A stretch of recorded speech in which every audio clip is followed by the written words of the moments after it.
여러분 안녕하세요. 3주째 뵈니까 굉장히 정이 더 든 것 같죠? 자, 오늘이 마지막 시간인데요. 제가 오늘 옷차림을 이번 수련회에 후디를 같이 입었는데 오늘은 좀 성직자처럼 입고 왔어요. 왜 이렇게 입고 왔냐면 오늘 우리가 성에 대해서 얘기하려고 해서 성스러운 옷을 입고 왔어요. 사실 제가 지금까지 들었던 섹스에 관한 강의와 메시지 중에 가장 은혜로웠던 강의는 놀랍게도 가톨릭의 신부님이 하신 강의였어요. 여러분 좀 모순이지 않나요? 공식적으로는 한 번도 성관계를 가진 적이 없는 분이 했던 성강의가 저에게 가장 은혜가 됐다니 좀 역설적이죠.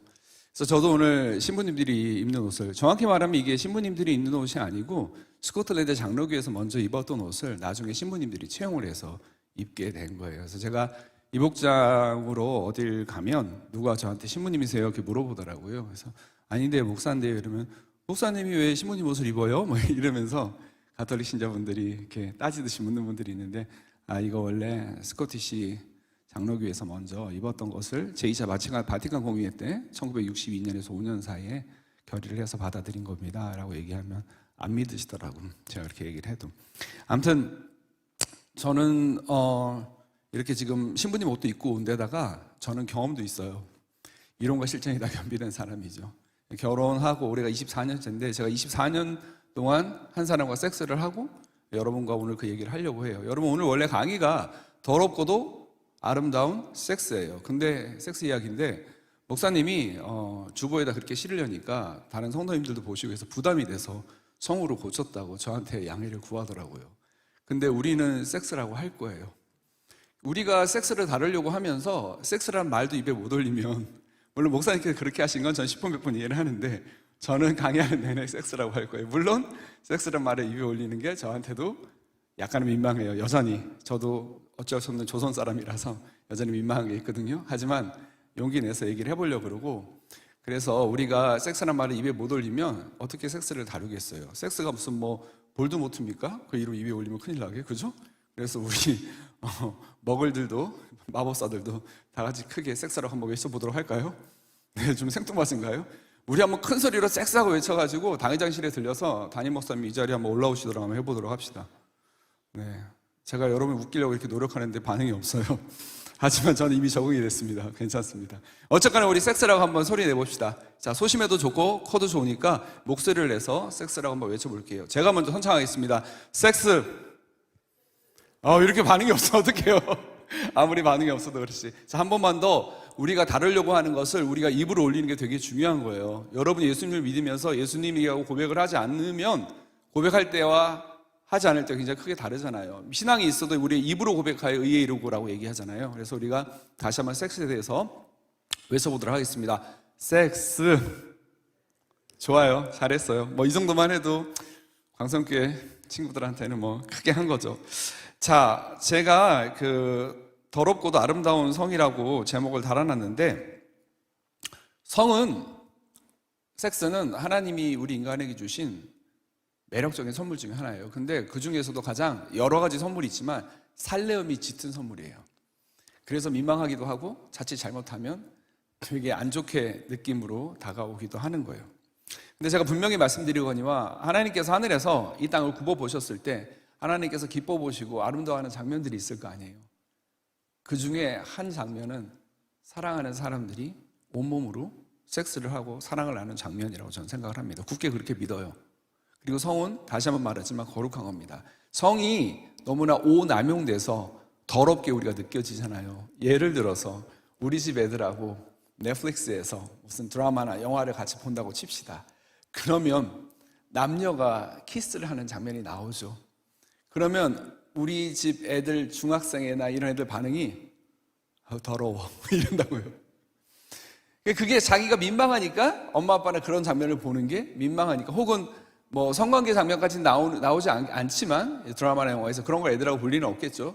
근데 약간 침대에 같이 딱 누워가지고 입 맞춘다든지, 그리고 페이드 아웃 되면서 그 뒤에 이제 같이 잠자리에 가졌다는 게 암시되는 장면이 나오면 우리 애들이 더러워 이런다고요. 근데 그게 민망하니까 그 상황을 모면하려고 자기가 이제 그런 말을 한 건데, 저는 그 얘기를 들으면 섹스가 왜 더러워? 아빠 지금 섹스라고 했어? 섹스가 왜 더러워? 섹스가 더러우면 더러운 섹스로 탄생한 너희도 더러운 거야. 너희는 거룩한 하나님의 자녀들이거든. 왜? 섹스가 거룩하니까. 너희도 거룩한 거지. Does it make sense? 말 되나요? 그냥 전 진심으로 그렇게 생각해요. 성이 더럽다면, 섹스가 더럽다면 우리가 다 더러운 존재죠. 이런 그릇된 믿음에 기초한 게 뭐예요? 이단이에요. 생각보다 많은 이단들이 아담과 하와의 타락을 섹스의 메타포로 이해를 합니다. 그래서 그들이 뱀으로 묘사되는 마귀와 하와가 삼각계를 가졌다라고 그렇게 이해를 해요. 대표적으로 어디예요? 통일교가 그렇죠. 그래서 통일교는 말도 안 되는 짓을 합니다. 아담과 하와가 처음으로 타락한 것이 섹스로 타락했기 때문에 그 피를 이어받은 모든 인간들의 피가 더러워졌고, 그래서 구세주에 의해서 피가 거룩하게 되어야만 구원을 받을 수가 있는데, 그래서 통일교회에서 합동결혼식 하는 거 혹시 들어봤나요?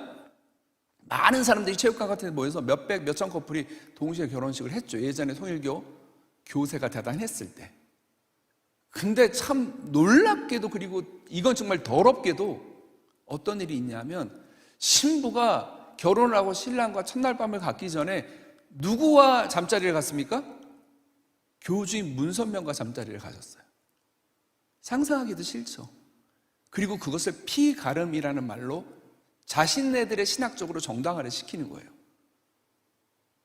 하와의 피를 받아서 더러운 음란한 피를 가졌기 때문에, 하와가 애초에 음란해서 마귀와 성관계를 가져서 타락했기 때문에, 이 땅에 오신 참 하나님이 나 문선명과 성관계를 가져야 네 피가 거룩해지고, 그래야 네가 네 남편과 성관계를 가져도 깨끗하고 거룩한 하나님의 자녀를 낳을 수 있다라는 논리예요. 말 되나요? 받아들이기도 싫죠. 근데 그걸 믿는 사람들이 있죠. 근데 그게 왜 먹힐까요? 근본적인 지점이 어디예요? 섹스가 더럽다라고 하는 거예요. 섹스가 더럽기 때문에 인간이 섹스로 타락했고, 나와 섹스를 해야 거룩해진다라는 논리를 펼치는 거죠. 이런 식으로 우리가 성이 더럽다라고 하는 인식들이 곳곳에 퍼져 있어요. 또 여러분, 혼전 순결이라는 말 교회에서 많이 쓰죠. 저도 혼전 순결 서약서를 작성했던 사람이에요. 익히. 근데 혼전 순결이라는 말 뭔가 좀 모순적이지 않나요? 섹스를 하기 전에는 순결하고 하고 나면 더럽혀진다는 뜻이 이미 거기에 암시가 돼 있잖아요. 그 말 자체도, 순결이라는 말 자체도 섹스하기 전에 순결하고 하면 더럽고, 동정녀 마리아에도 상당히 이런 부분이 투사가 돼 있죠. 왜 가톨릭 같은 데서 그렇게 성모 마리아라고 추앙을 합니까? 저도 가톨릭 신학교를 다녔어요. 개신교 신학교도 다녔지만, 그래서 신부님 친구도 많아요. 저는 성공회에도 설교하러 갑니다. 가톨릭에도 특강을 하러 가고요. 근데 저는 성모 숭배는 반대해요. 인간을 숭배하는 거 원치 않습니다. 근데 어쨌든 가톨릭에서는 성당에 딱 들어가자마자 성상, 성모상이 있잖아요. 거기다 대고 성호를 긋고 인사하고 들어가죠. 그래서 들어갑니다. 성모를 되게 숭배하는데, 성모를 숭배하는 여러 가지 근거 중에 하나가 뭐예요? 성자 하나님 아들 예수님을 낳았다는 건데, 그가 성관계를 갖지 않았다는 거죠, 그녀가. 그래서 나중에 얘기하겠지만 뒤에서 교회 안에서 이분법적인 구도밖에 없어요.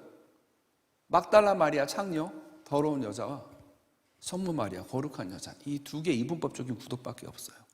되게 불행하죠. 이것들을 강화시키는 게 잠언의 음녀와 현숙한 여인의 이분법적인 구조입니다. 내 아들아 음료를 조심하라. 그리고 잠언 31장에 현숙한 여인이 나오죠. 이 대립을 시키죠, 그 구도가. 근데 이 대립이 무조건 잘못된 거예요? 필요하죠. 당연히 그 말씀이 옳죠. 네, 음란함에 빠지지 말고 현숙한 여인과, 또 우리 그든 고도의 사회였으니까 현숙한 여인이라고 표현했겠지만, 오늘날에 현숙한 남편과 남자가 결혼해서 행복하게 살기를 하나님이 원하시는 거 맞죠? 그래 우리를 지킬 수 있고, 이 세상의 세파로부터. 근데 중요한 건 이런 이분법적인 구도가 작동하는 것이 우리가 갖고 있는 성에 대한 기존의 편견 때문에 그 말씀을, 이분법적인 구도를 우리가 이해를 하게 돼버렸다는 거예요. 참 안타까운 일이죠. 근데 제가 여러분한테 왜 섹스라고 소리내서 외치겠냐면 우리나라에서 공식적으로 섹스라는 말을 쓴 게 언제인 줄 아세요? 1989년도의 일이에요.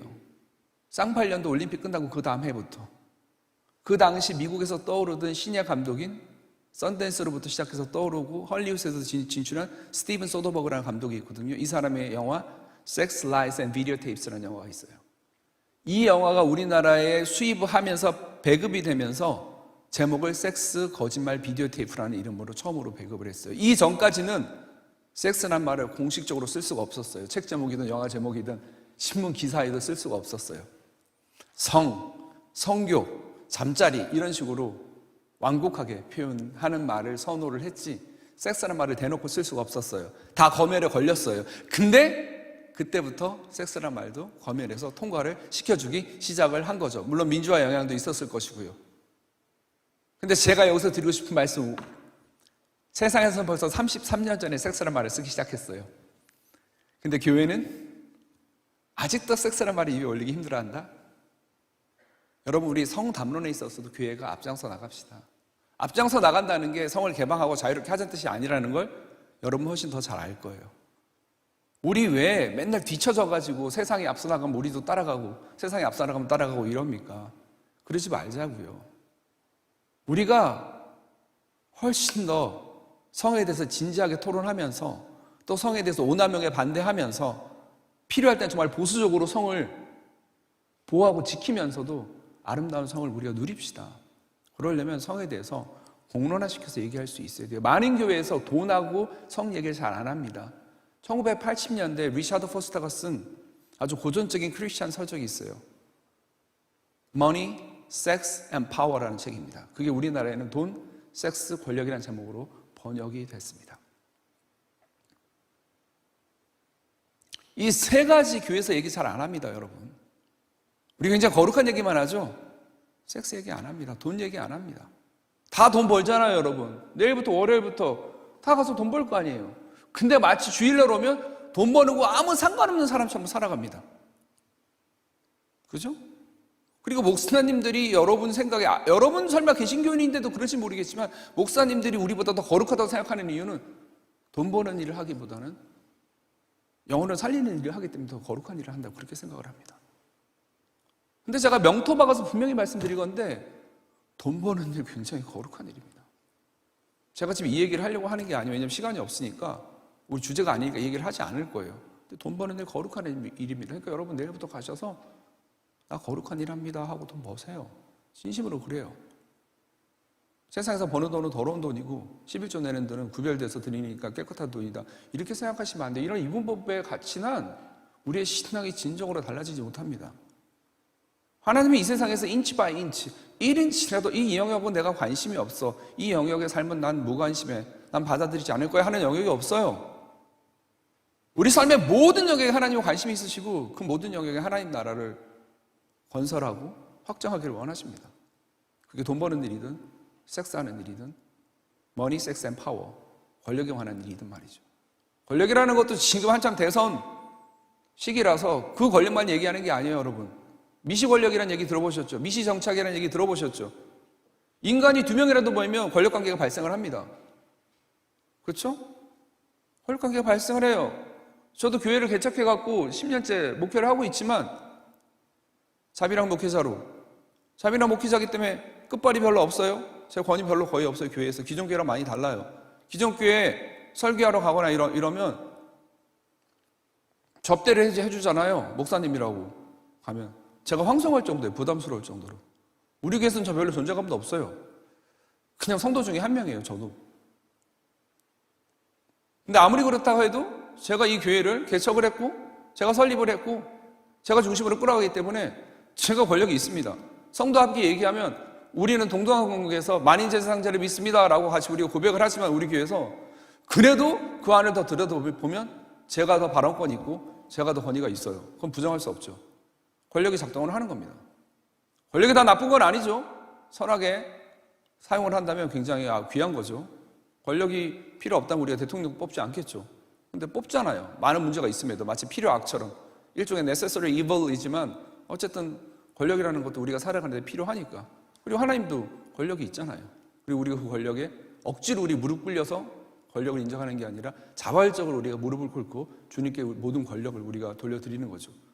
우리 같은도 돈과 섹스와 권력 이런 부분들 얘기 안 하면 안 할수록 겉으로는 거룩해 보이지만 그 공동체가 속으로는 골마 있어요. 근데 공론화시켜서 이야기하면 건강합니다.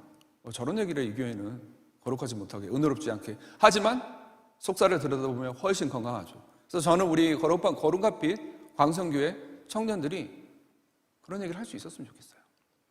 섹스 얘기도 하고 권력 얘기도 하고 돈 얘기도 툭 터놓고 할 수 있었으면 좋겠습니다. 서로를 정죄하거나 하지 말고 너 어떻게 그런 말을 해? 하지 말고 이런 생각을 하고 있구나라고 들어주고 존중하면서 그렇게 얘기할 수 있으면 좋겠어요.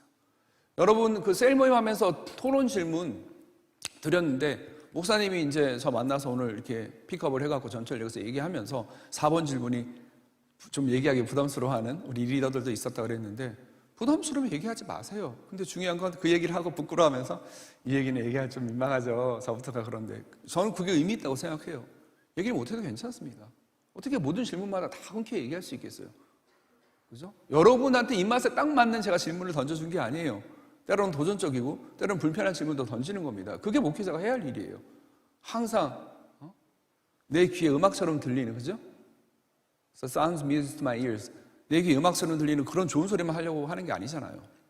그러니까 그런 얘기도 해보시고 오늘은 불편해서 얘기를 못하고 그래 이 얘기 못할 것 같아요. 다른 세러들도 그렇게 얘기를 하고 하면 그래 우리 다음에 더 편하게 얘기했을 때 얘기합시다. 그렇게 넘어가면 돼요. 또 다른 질문 갖고 얘기를 하면 되니까. 하지만 그게 의미가 있는 거예요. 그리고 그 다음에는 그 주제를 가지고 진지하게 토론을 할 수 있게 될 수도 있죠. 한 번쯤 노출을 되는 게 필요한 겁니다. 자, 그래서 성에 대한 얘기를 하려고 하는데 다시 한번 우리 주제를 얘기하려고 합니다. 하나님께서 우리에게 주신 아름다운 선물이다.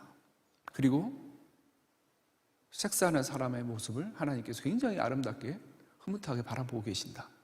그리고 그 섹스 열매로 태어난 생명들도 당연히 하나님 보시기에 아름답고 복된 하나님의 자녀가 되는 것이다 라는 말씀을 드렸어요. 근데 이렇게 말씀드리기에는 너무 낭만적이잖아요. 왜요? 현실을 보세요. 성이 얼마나 더럽혀지고 타락되어 있냐고요. 세상에서 제일 비싼 도메인이 뭐예요? 인터넷 도메인. 어느 게 제일 비싼 인터넷 도메인이에요? apple.com? google.com? might be. 그럴 수도 있겠죠. 그렇지만 진짜 제일 비싼 도메인은 sex.com이에요. www.sex.com이 제일 비싸요. 20년 전이나 지금이라. 이게 뭘 얘기하는 줄 아시겠죠? 그 정도로 성이 산업화가 됐다는 거예요. 더럽혀졌다는 거예요. 통계를 보면요, 우리나라의 성산업, 섹스 산업이 35조 규모로 측정을 합니다. 측정만 해요. 이건 지하 산업이기 때문에 정확한 수치가 나올 수가 없어요. 그죠? 그래서 27조에서 35조 정도로 측정을 하는데 2015년이 가장 최근에 조사한 결과, 그 이후에 데이터를 제가 아무리 뒤져도 나오지 않아요. 이거 한 거의 10년에 한 번씩 그렇게 용역을 받은 연구기관에서 정부에서 돈을 받아가지고 펀딩을 받아가지고 연구하고 조사 발표를 하는 것 같더라고요. 2015년이 가장 그나마 최근의 결과인데 35조로 추산을 하고 있고 규모로는 세계 6위다 이렇게 추정을 합니다. 우리나라 경제가 코로나에도 기세가 꺾이지 않아가지고 세계 8위권 이렇게 얘기를 하잖아요. GDP가 규모로. 근데 섹스 산업은 12위권이었던 11위권 정도였던 2015년에도 6위였다라는 거죠. 그 정도로 섹스 산업이 이 땅에서 흥왕하고 있다라는 거예요. 번성하고 있고. 자, 이런 통계만으로 느낌이 잘 안 오시죠, 여러분? 그냥 일반 남자들, 그냥 신앙 없이, 물론 신앙 있는 사람도 때때론 별 다를 바 없는 모습을 보이기도 하지만 일반 남자들의 일반적인 인식이 요즘의 세상이 젠더 감수성 얘기를 하고 하니까 몸을 좀 사리지만 자기들끼리 있을 때는 정말 입에 담을 수 없는 얘기를 막 해요. 남자들끼리요. 그래서 대학생이 됐는데도 이 성교육을 제대로 못 받다 보니까 남자들끼리 단톡방을 만들었고 자기과 같은 친구들의 여하고들의 몸매를 품평하고 나 걔랑 한번 자고 싶다, 걔 한번 따먹고 싶다, 이런 얘기를 아무렇지도 않게 하는 친구들이 생각보다 많습니다. 혹시 여러분이 그런 단톡방에 초대를 받거나 하면 그러지 말라고 얘기를 하거나 그럴 용기가 없으면 나오세요. 최소한.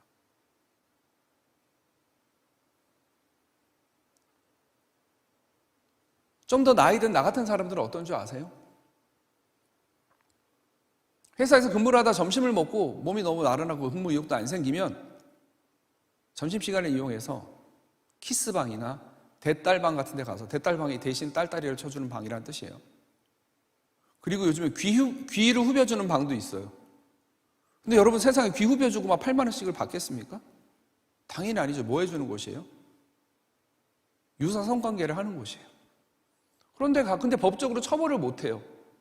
왜 그러냐면 삽입 섹스하는 장면을 딱 포착을 해야만 처벌할 수 있거든요. 법적으로 그렇게 돼 있어요. 웃기게도. 그래서 그 전에 뭐 키스를 한다든지 여자가 남자 자위행위를 대신 시켜준다든지 하는 걸로는 그 현장을 잡혀도 처벌을 못 해요. 삽입 섹스가 아니기 때문에. 그러니까 그런 업소들이 암암리에 운영을 하고 있는 것이죠. 그리고 그런 데 갔다 오면 오해로 활력이 생겨갖고 근무 의욕도 생기고 더 열심히 일했다, 이런 얘기들을 남초 커뮤니티, 남자들만 들어오는 커뮤니티에서 아무렇지도 않게 하는 사람들이 생각보다 되게 많습니다, 여러분. 이게 엄연한 현실이에요. 그리고 직장인들을 대상으로 설문조사를 해보면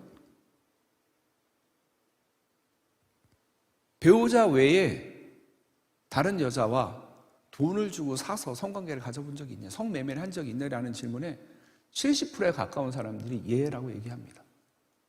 물론 대리나 일반 사원급에서는 50%, 과장, 부장은 60%, 임원급은 70%가 그렇게 예라고 대답해요. 웃기죠?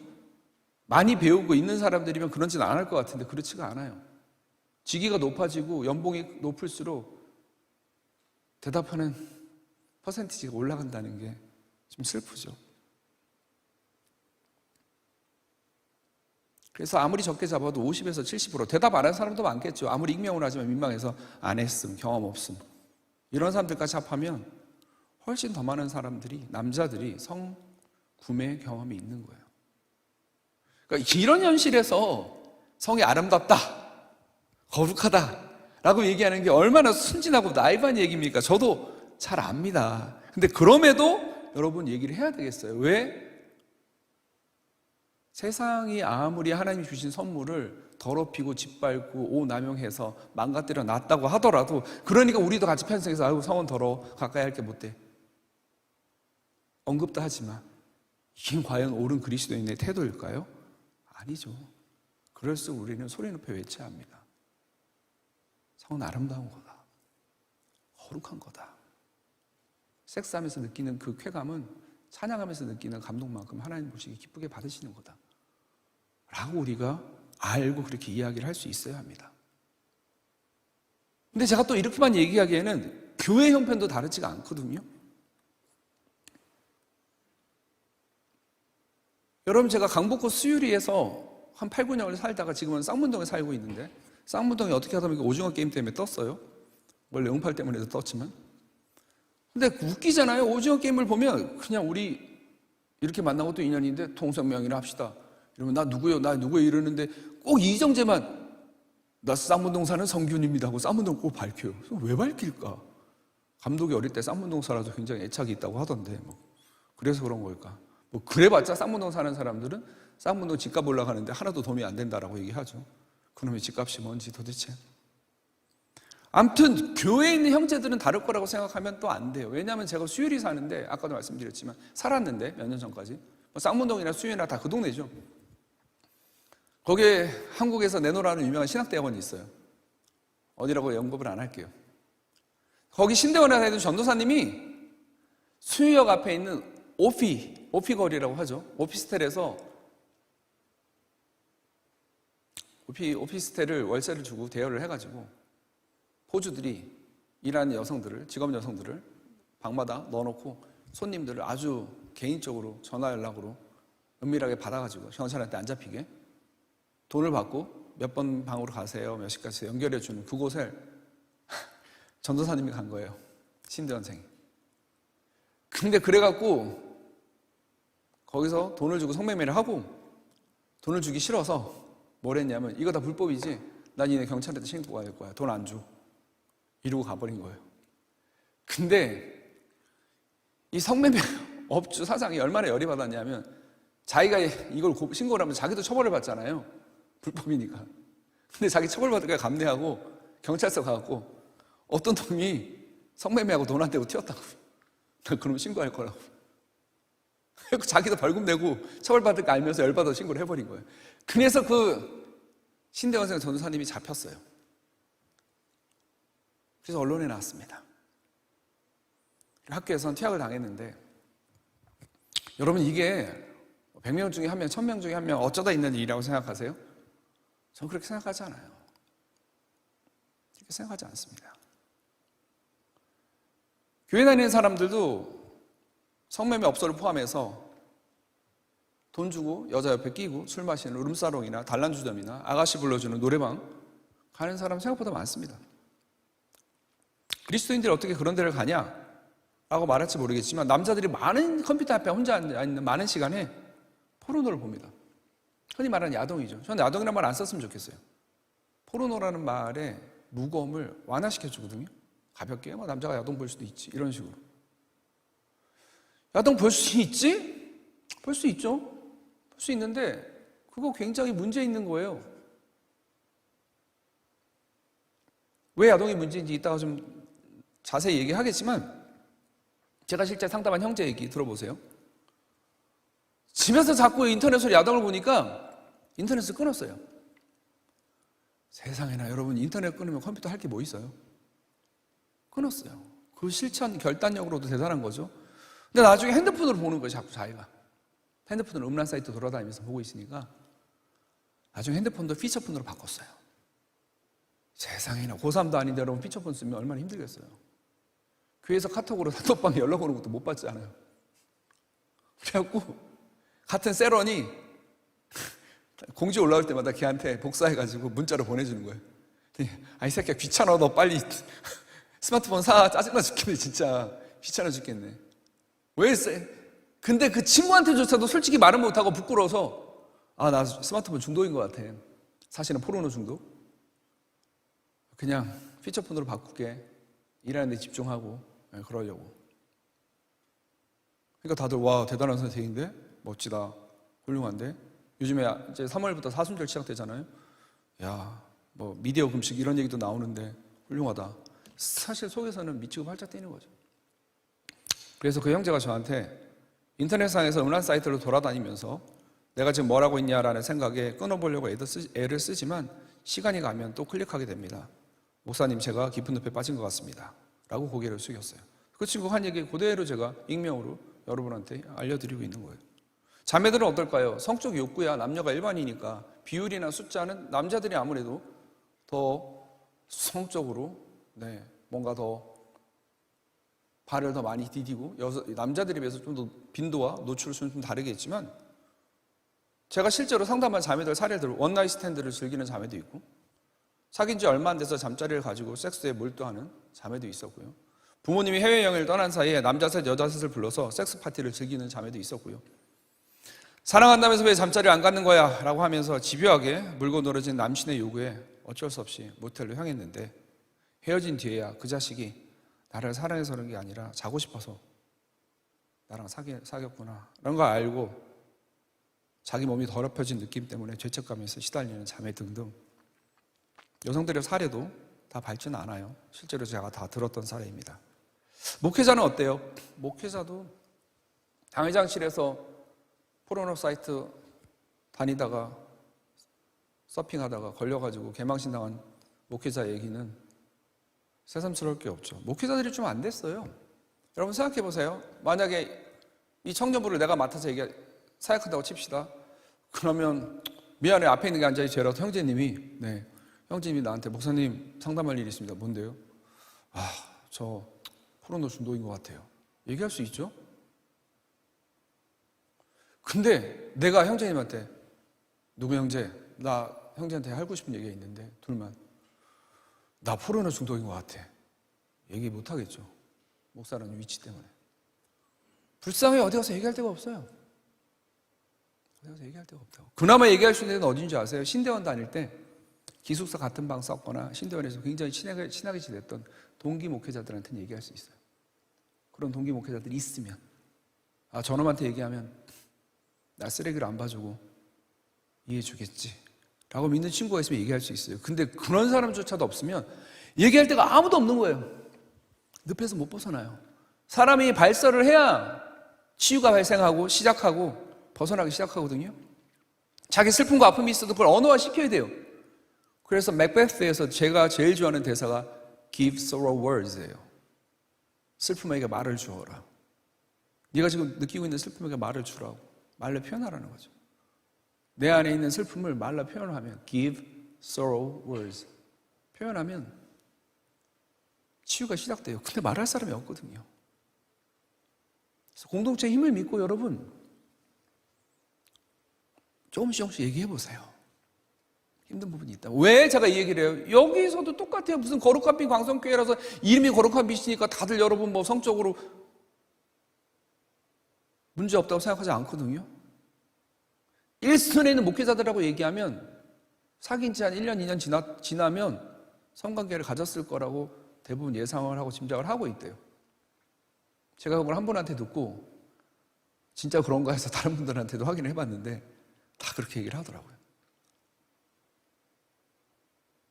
그러니까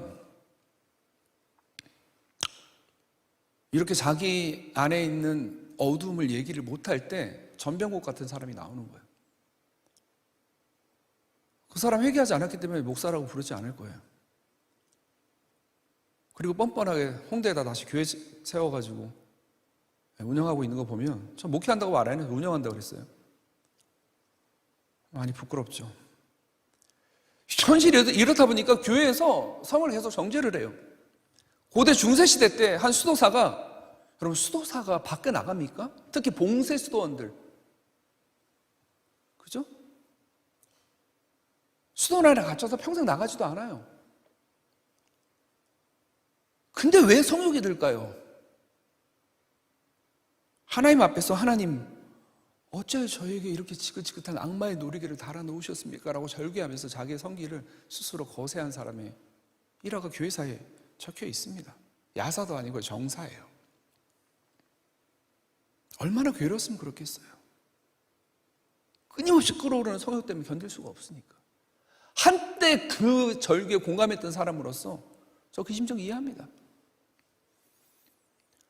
제가 20대 초반에 저는 학부하고 대학원을 공목과를 다녔는데 제가 신촌에서 대학을 다녔거든요. 신촌역에 내려가지고 학교를 걸어가는데 말이에요. 지금은 신촌이 상권이 많이 죽었죠. 홍대가 제일 큰 상권이지만 그때 멋있고 세련된 젊은이들은 다 신촌에 모였었어요. 여성들도 마찬가지였고요. 90년대 초반, 80년대 후반이니까 노출도 별로 없었잖아요. 근데 그때 신촌에는 노출 아주 짧은 치마를 입는다든지 탱크탑을 입는다든지 숏팬츠를 입는다든지 이런 여성들이 신촌에 많았어요. 근데 막 끌어오르는 정욕이 막 끌어오르는 나이인데 20대 초반에 얼마나 혈기가 끌어오르냐고. 근데 그런 여성들을 노출 심한 여성들을 보면 지 안에 얼마나 성충동과 이런 게 일어나겠냐고요. 힘들겠죠. 그래서 전철역에서 딱 내려가지고 학교까지 가는 거 이렇게 숙이고 다녔어요. 땅만 보고 다녔어요. 그러면서 제가 속으로 욥기 30장 1절을 읊으면서 다녔어요. 30장 1절은 뭐예요? 내가 내 눈과 언약을 맺었나니 어찌 처녀에게 주목하랴. 그게 30장 1절 말씀이에요. 그걸 외우면서 땅만 보고 다녔다고. 아, 여자를 보지 말자. 어찌 여자에게 주목하랴. 이러면서. 그렇게 학부 대학원을 이렇게 한 몇 년을 다녔더니 허리가 꼬부정해졌어요. 우리 엄마가 너 왜 이렇게 꼬부정해졌냐? 핸드폰이 있는 시절도 아닌데 왜 그렇게 됐을까요? 안 보려고요. 접하지 않으려고요. 근데 그게 옳은 거냐 말이죠. 죄를 짓지 않으려고, 제 마음으로 범죄하지 않으려고 그렇게 했던 거는 지금 생각해도 잘했다 싶지만 문제는 뭐예요? 성욕과 성충동을 갖는 것 자체를 죄책감을 갖고 스스로 정죄했잖아요. 그리고 교회도 그렇게 가르쳤고. 대표적인 말씀 뭐예요? 누구든지 여자를 보고, 누구든지 마음의 음욕을 품고 여자를 보면 이미 마음에 가늠하였느니라. 예수님 말씀 기억하시죠? 그걸 시각 가늠죄라고도 표현을 하죠. 포르노의 가장 큰 문제가 야동이라고 하는 여성들을 성적 대상화시키는 거예요. 음란의 마음을 이미 갖고 음욕을 품고 상대방을 바라보는 거, 실제로 강간을 하지 않더라도 상대방의 몸을, 그 사람의 존재를, 물론 그 사람도 성적인 대상이에요. 여러분, 우리에게 되게 다양한 자아가 있어요. 그죠? 사회적 자아가 있고, 종교적인 자아가 있고, 영적인 자아가 있고, 또 성적인 자아도 있어요. 경제적인 자아도 있고, 되게 다양한 자아가 있죠. 그것들의 말씀을 우리가 다 이해하고 통합해서 어느 영역에서나 전인적인 그리스도인으로 살아가려고 하는 게 우리 목표 아니겠습니까? 그죠? 모든 영역에서 그리스도를 닮은 사람으로 살아가려고 하는 게, 그 모든 것에는 이제 영적인 자아가 바탕에 있을 것이고요. 영적인 자아가 여러 자아 중에 하나를 덧붙이는 게 아니잖아요. 나는 직장인이고, 뭐 난 학생이고, 나는 어디서 무슨 역할을 맡고 있고, 우리 집에서는 뭐 장녀고 장남이고, 플러스 나는 거룩한 비강성교회 교인이고, 이게 그냥 옵셔널로 붙어 있는 게 아니잖아요. 우리 모든 존재 근간에는 하나님의 자녀라고 하는 그게 바탕이 있고, 하나님의 자녀로서의 회사원이 있나, 하나님의 자녀로서의 학생이 있나, 하나님의 자녀로서의 청년부 교인이 있나, 이렇게 돼 있는 거잖아요. 그렇죠? 제 말 맞죠? 하나님의 자녀로서의 누구의 남자친구 있나, 그죠? 하나님의 자녀로서 누구의 아빠 있나, 이렇게 돼 있는 거잖아요. 근데 어쨌든 우리한테 성적인 자아도 있으니까 성적으로 볼 수도 있는 거예요. 근데 문제는 뭐예요? 음욕을 품고 이미 그런 마음을 가지고 상대방을 보는 것 자체가 사람을, 하나님의 형상인 사람을 성적인 대상으로만 치환해서 reduce 해가지고, 섹슈얼 리덕셔니즘이죠. 모든 걸 성적으로 치환해가지고 바라보는 거예요. 이게 오늘날 남자들이, 물론 여자들도 마찬가지지만 특히 남자들이 갖는 어떻게 보면 원죄와도 같은 문제예요. 여자만 보면 무조건 성적으로만 판단을 해요. 와, 몸매 죽인다, 어떻다, 항상 성적으로만 판단하죠.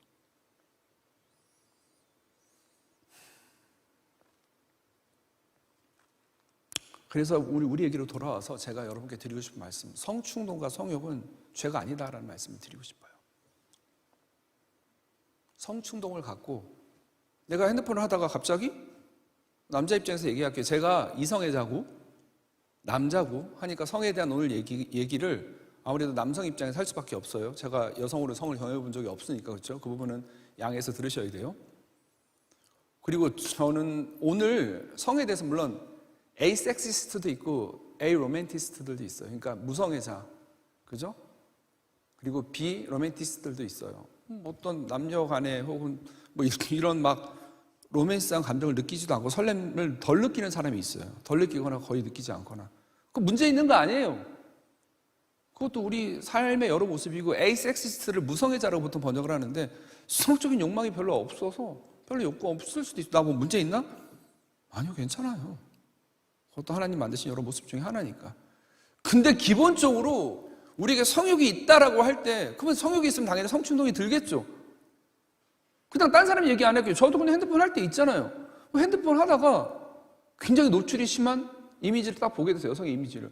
그럼 제 안에 성충동이 들겠어요, 안 들겠어요? 들죠, 당연히. 그럼 그거 죄예요? 20대 때는 죄라고 생각했죠. 그러니까 아예 땅만 보고 다녔죠. 죄가 아니라고 말씀을 드리고 싶은 거예요. 여러분이 이 부분에서 좀 자유롭게 해드리고 싶어요, 오늘. 전 이것만 해도 오늘 메시지 잘했다라고 생각할 거예요. 종교개혁자 마르틴 루터가 이런 말을 했어요. 내 머리 위로 새가 지나가는 거는 괜찮다, 어쩔 수 없다. 아니, 새가 머리 위로 지나가는 걸 내가 뭐라 그래요? 걔가 가고 싶어서 하는 건데. 근데 새가 내 머리에 내려와갖고 둥지를 틀려고 하는 거를 내버려두면 그땐 죄가 된다라고 했어요. 여러분, 제 말 무슨 말인지 아시겠어요? 이거 이해하세요, 제 말? 죄는 항상 의지와 결부되어 있어요. 하나님 우리의 감정을 정지하지 않아요. 감정과 욕망을 정지하지 않는다고. 그렇게 꽉 막히신 분이 아니라고요. 여러분, 화내면 죄예요, 아니에요? 죄 아니죠. 이 대답도 선뜻 못하면 어떡해요?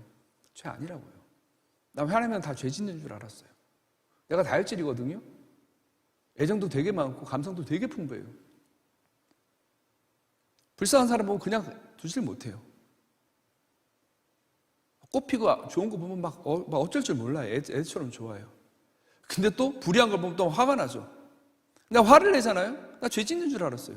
그리스도인답지 못하다. 은혜롭지 못하다. 근데 여러분 성경 말씀 보세요. 분을 내어도 죄를 짓지 말며. 제가 자세한 얘기 안 할게요.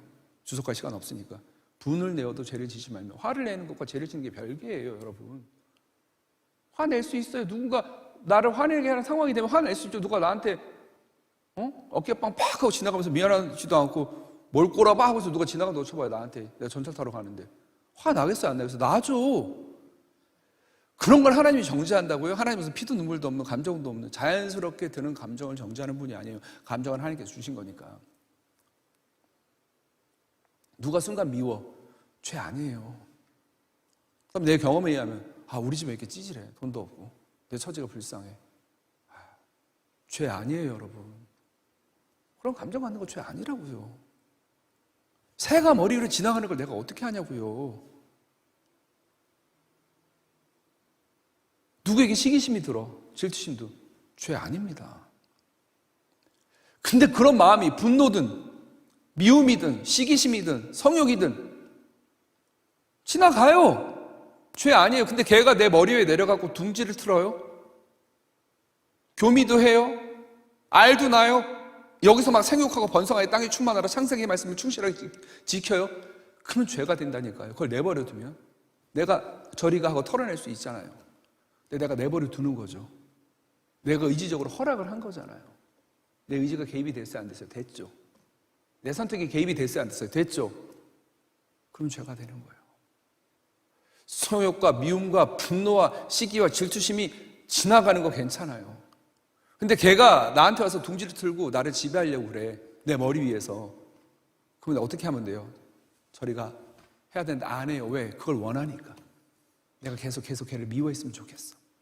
걔를 계속 시기 질투했으면 좋겠어. 계속 분노 속에 내가 계속 거할 거야. 내가 선택하는 거거든요. 오히려 적극적으로 데려와서 일로 와 하고 이쪽으로 적극 환영. 예. 둥지 염가 분양 해가지고 일로 와. 여기서 둥지 틀어. 그러기도 하죠. 웃긴 얘기 비유 같지만 우리 실제로 그래요.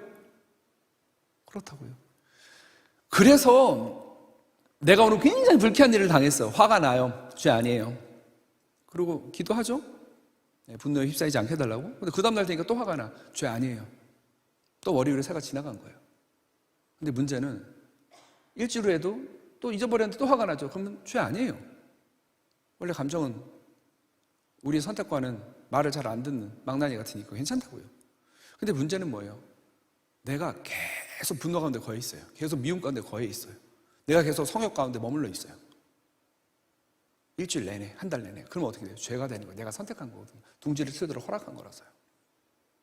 아까 내가 내 인생 왜 이렇게 찌질하지? 우리 부모님도 진짜 형편없고 내 인생은 이게 뭐고? 불평할 수 있어요. 그리스도인인데 늘 감사해야 되는데 내가 이렇게 불평하면 되나?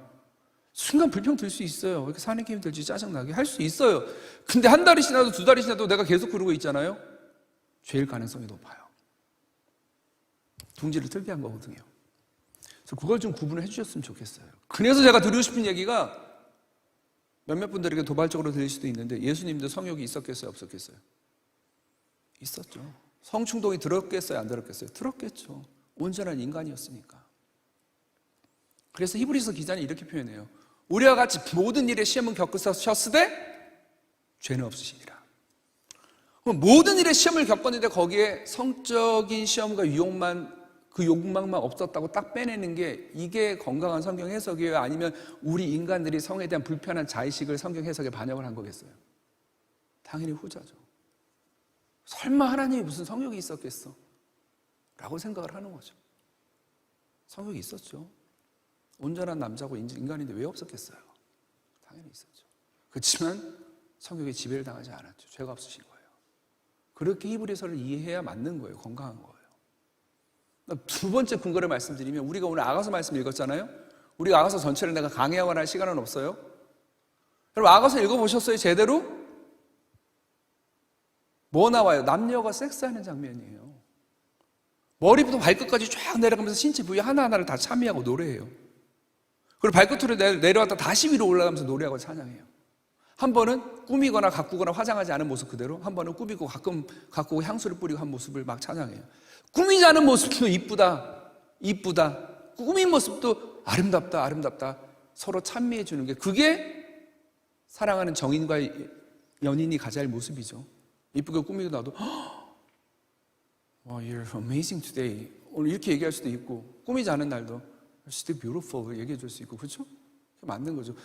아가서에서 그러고 있는 거예요. 그래서 근데 왜 머리서부터 발끝까지 내려왔다가 다시 올라갈까요?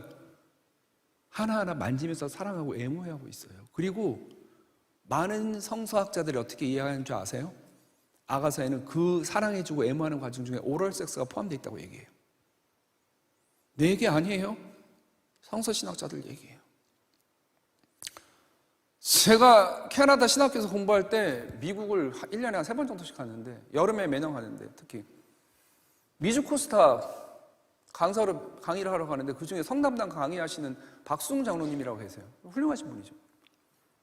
그분한테 처음에 그 얘기를 들었을 때 아가서는 오랄 섹스잖아요 이러는데, 내가 이런 거예요. 놀래갖고. 예?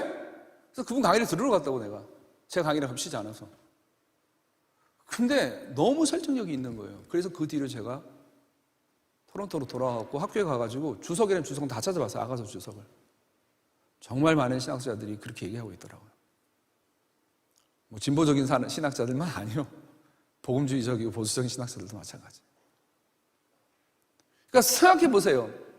성이 더럽고 왜곡된 거고 악한 거면 성관계하는 장면을 성경에다 버젓이 포함을 시켜놨겠냐고요. 보통 우리가 아가서를 하나님과 성도의 사랑의 유비적인 알레고리로 이렇게 이해하고 많이 설교를 하잖아요. 그것도 유대교의 덜굼이라고 하는 전통부터 수천 년 내려온 거예요. 무시 못해요. 그렇게 읽을 수 있어요, 아가서를. 근데 아가서를 하나님과 성도의 사랑의 유비로만 읽고 그냥 사랑하는 연인의 애정 행각, 섹스하는 이야기를 읽지 못한다면 우리는 여전히 아가서를 순수하게 못 보고 성에 대한 불편한 감정을 여전히 투사해서 덜 민망하고 덜 부끄럽지 않게 아가서를 읽으려고 하는 거예요. 그러면 하나님 우리에게 주시고자 하시는 성에 관한 메시지, 섹스에 관한 메시지를 우리가 온전히 받아들일 수가 없는 거예요. 그래서 예전에 송익규 교수님이 쓴 책 중에 고립된 성이라는 책이 있거든요. 그 책에 보면 이게 거의 20년도 넘었어요, 책 나온 지. 근데 저는 안타까운 게 한국교회에서 이 책을 능가하는 책이 아직도 안 나온다는 게 너무 속상해요. 20년이 넘었는데 그 뒤로도 이 책을 능가하는 책이 안 나오는 거예요. 그리고 송익규 교수님이 무슨 섹스성 전문가도 아니잖아요. 그 분야에 본인도 힘든 게 있었고 주위에 힘들어하는 성도들이 있으니까 공부해가지고 쓴 건데, 제가 성적인 자, 육체적인 자에 대한 우리의 불편함을 그대로 담은 대목이라서 고립된 성의 한 대목 읽어드릴 테니까 들어보세요. 우리가 자기 수납을 한다고 할 때, 그러니까 내 모습 있는 그대로 주님 안에서 수용한다고 한다고 할 때, 우리는 본질 중에 영적인 자아나 심리적인 자아는 잘 받아들여. 근데 신체적인 자아나 성적인 자아는 굉장히 어려워한다라고 얘기합니다. 그래서 선포되는 하나님의 말씀을 듣고 자신을 복종시키는 나, 오랜 동안의 영적 슬럼프에서 벗어나 하나님 앞에서 은혜 가운데 흐느끼는 나는 아멘 하면서 기꺼이 받아들인다는 거죠. 근데 신체적인 거나 성적인 묘사의 경우는 전혀 이야기가 달라진다. 일단 배설하는 나, 똥 싸고 오줌 싸는 나에 대해서, 물론 그거 얘기 별로 달가운 사람 없겠지만, 그런 사람한테 똥 싸는 나도 뭐 예뻐? 이렇게 물어보진 않겠죠. 뭐 진짜 사랑하는 연인이 아닌 이상. 그죠? 그렇지만 똥 싸는 내 모습 어때요? 소변 보는 내 모습 어때요? 가래침 맺는 내 모습, 코딱지 파는 내 모습 어떠냐고요? 아유, 생각하지 않으려고 그러죠. 왜 그래요? 신체적인 나를 우리가 수용을 잘 안 하려고 그러는 거예요. 영적이나 정신적인 나는 흔쾌한 마음으로 아멘인데, 아멘, 아멘. 신체적인 나는 우리가 잘 받아들이지 않으려고 그래요. 성적인 나는 더 심해지죠. 책에 나오는 대로 읽어드릴게요. 성적 이미지에 자극받으면 흥분하는 나, 수용됩니까? 아멘? 나는 아멘요. 왜? 이것도 내 모습인데 하나님 만드신 생성한 정액을 외부로 방출하고 싶어하는 나, 아멘. 아멘. 바로 여기에 우리의 비극이 있다. 한층 더 깊이 들어가 볼 때 신체와 섹스에 대해서 편견과 경시적인 경향을 갖고 있다는 증거다. 그럼 어떻게 하면 우리가 우리 몸과 신체적인 자아와 성적인 자아를 받아들일 수 있을까? 그래서 송희 교수님 얘기는 집에 아무도 없을 때 홀딱 벗고 거울 앞에 서보라는 거예요. 그래서 자신의 몸을 보면서 고백적인 자세를 취해보라라고 권하고 있어요. 즉 성적인 자극 및 흥분 상태, 정액의 사출과 쾌락을 느끼는 나를 그리스도께서 받으셨다고 인정하는 것이다. 거울에 나타난 자신의 신체의 부위와 굴곡, 성적 기관과 발기한 상태 등을 바라보며 바로 이런 자신 안에 성령님이 거하신다고 선포하는 것이다. 아멘. 너무 은혜롭잖아요. 왜 아니겠어요? 이런 자기 수납적인 고백은 성찬식에 임하여 주님의 살과 피를 기념하며 주님이 날 위해 죽은 사실 때문에 감격하는 것과 영적인 측면에서 전혀 차이가 없다라고 결론을 내리고 있어요. 동의가 됩니까? 나는 흔쾌히 동의가 됩니다. 기쁜 마음으로요. 네. 그래서 여러분, 우리가 굉장히 신앙생활 잘하는 것 같지만 아직도 굉장히 치우쳐져 있고 균형 잡히지 못하고 영육, 성속, 이원론이라고 제가 첫 번째 시간에 얘기했잖아요. 첫날. 이거 극복 안 돼 있거든요. 여전히 안 돼 있어요. 나 아니에요. 저는 교회 생활 말고 주중의 삶도 굉장히 중요하게 여기고 균형을 맞추려고 노력하고 있어요. 하지만 좀 더 속으로 파서 속살로 들어가 보면 여전히 신체적이거나 물질적이거나 성적인 거에 대해서는 거부감, 불편함이 아주 강하게 존재하는 거죠. 그래서 성이 하나님의 선물이고 영적인 자아 못지않게 성적인 자아도 거룩하다는 얘기를 일단 해놓고 여러분이 굉장히 궁금해하실 몇 가지 이슈를 다뤄봅시다. 근데 시간 관계상 이걸 다 다룰 수는 없으니까 관심 있는 분은 제가 하는 강의를 신청을 해서 들으시면 좋겠고요. 강의를 홍보하려는 건 아니고 시간이 없으니까 얘기를 하는 거고요. 그리고 그래서 흔히 말하는 혼전 순결 얘기부터 해볼게요. 근데 혼전 순결이라는 말 자체가 저는 순결이라는 게 이상하게 여성에게 많이 들이대더라고요, 잣대를. 그래서 혼전 순결이라는 말은 저는 약간 성편향적인 것 같아서 혼전 성관계라고 얘기를 할게요. 별것도 아니에요. 근데 이렇게 말을 살짝 바꾸는 것만으로도 굉장히 중립적인 느낌이 들죠. 그래서 교회에서 성교육을 하면 늘 나오는 질문이 이거예요. 쑥스럽게 손 들면서 목사님, 혼전 순결, 저 혼전 순결이라는 말은 별로 안 좋아하고 혼전 성관계라고 하면 좋겠어요. 혼전 성관계 어떻게 생각하세요? 진짜 결혼하기 전에는 절대 성관계 가지면 안 되나요? 그런 질문을 하는 것만으로 되게 대단하죠. 또 그런 질문을 하면 왜? 제 경험이 있어서 그런가? 막 이러죠, 사람들이. 제 얘기부터 할게요. 저는 연애를 10년을 했어요. 혼전 순결 서약을 했어요. 그 당시 때. 혼전 순결이라는 말을 그때는 썼으니까. 서약을 했고 결혼하기 전까지 성관계를 안 가졌어요. 여러분, 제가 솔직하게 얘기한다 그랬어요. 키스했냐고 했어요. 좀 진한 애무도 했었어요, 가끔씩은. 근데 잠자리 같이 같지는 않았어요. 물론 이 지점에서 여러분 물어볼 수 있어요. 목사님, 삽입 섹스를 안 하면 섹스를 안 한 건가요? 뭐 오럴 섹스라든지, 난 오늘 결혼하기 전에 오럴 섹스를 해본 적은 없지만 다른 거는 다 하고 삽입만 안 했다고 해서 죄책감을 덜려고 난 순결을 지켰다라고 얘기하는 청년들을 가끔 봐요. 그러면서 이건 섹스일까요? 아닐까요? 라고 물어보는 청년들이 있어요. 이 지점은 우리가 별도로 나중에 기회가 되면 얘기하도록 하십시다. 일단 저는 혼전 성관계를 안 가졌어요. 그런 입장에서 제가 여러분께 드리고 싶은 말씀은, 저는요, 여러분, 지난 2주 동안 여러분이 저에 대해서 뭐 검색을 해봤거나 유튜브나 이런 데서 제 설교나 다른 메시지를 들었거나 혹은 제 책을 보신 분은 알겠지만 저는 사회 정치적으로 좀 진보적인 사람이에요. 근데 성적으로는요, 할 수 있으면 보수적인 게 좋다고 생각해요. 저는요.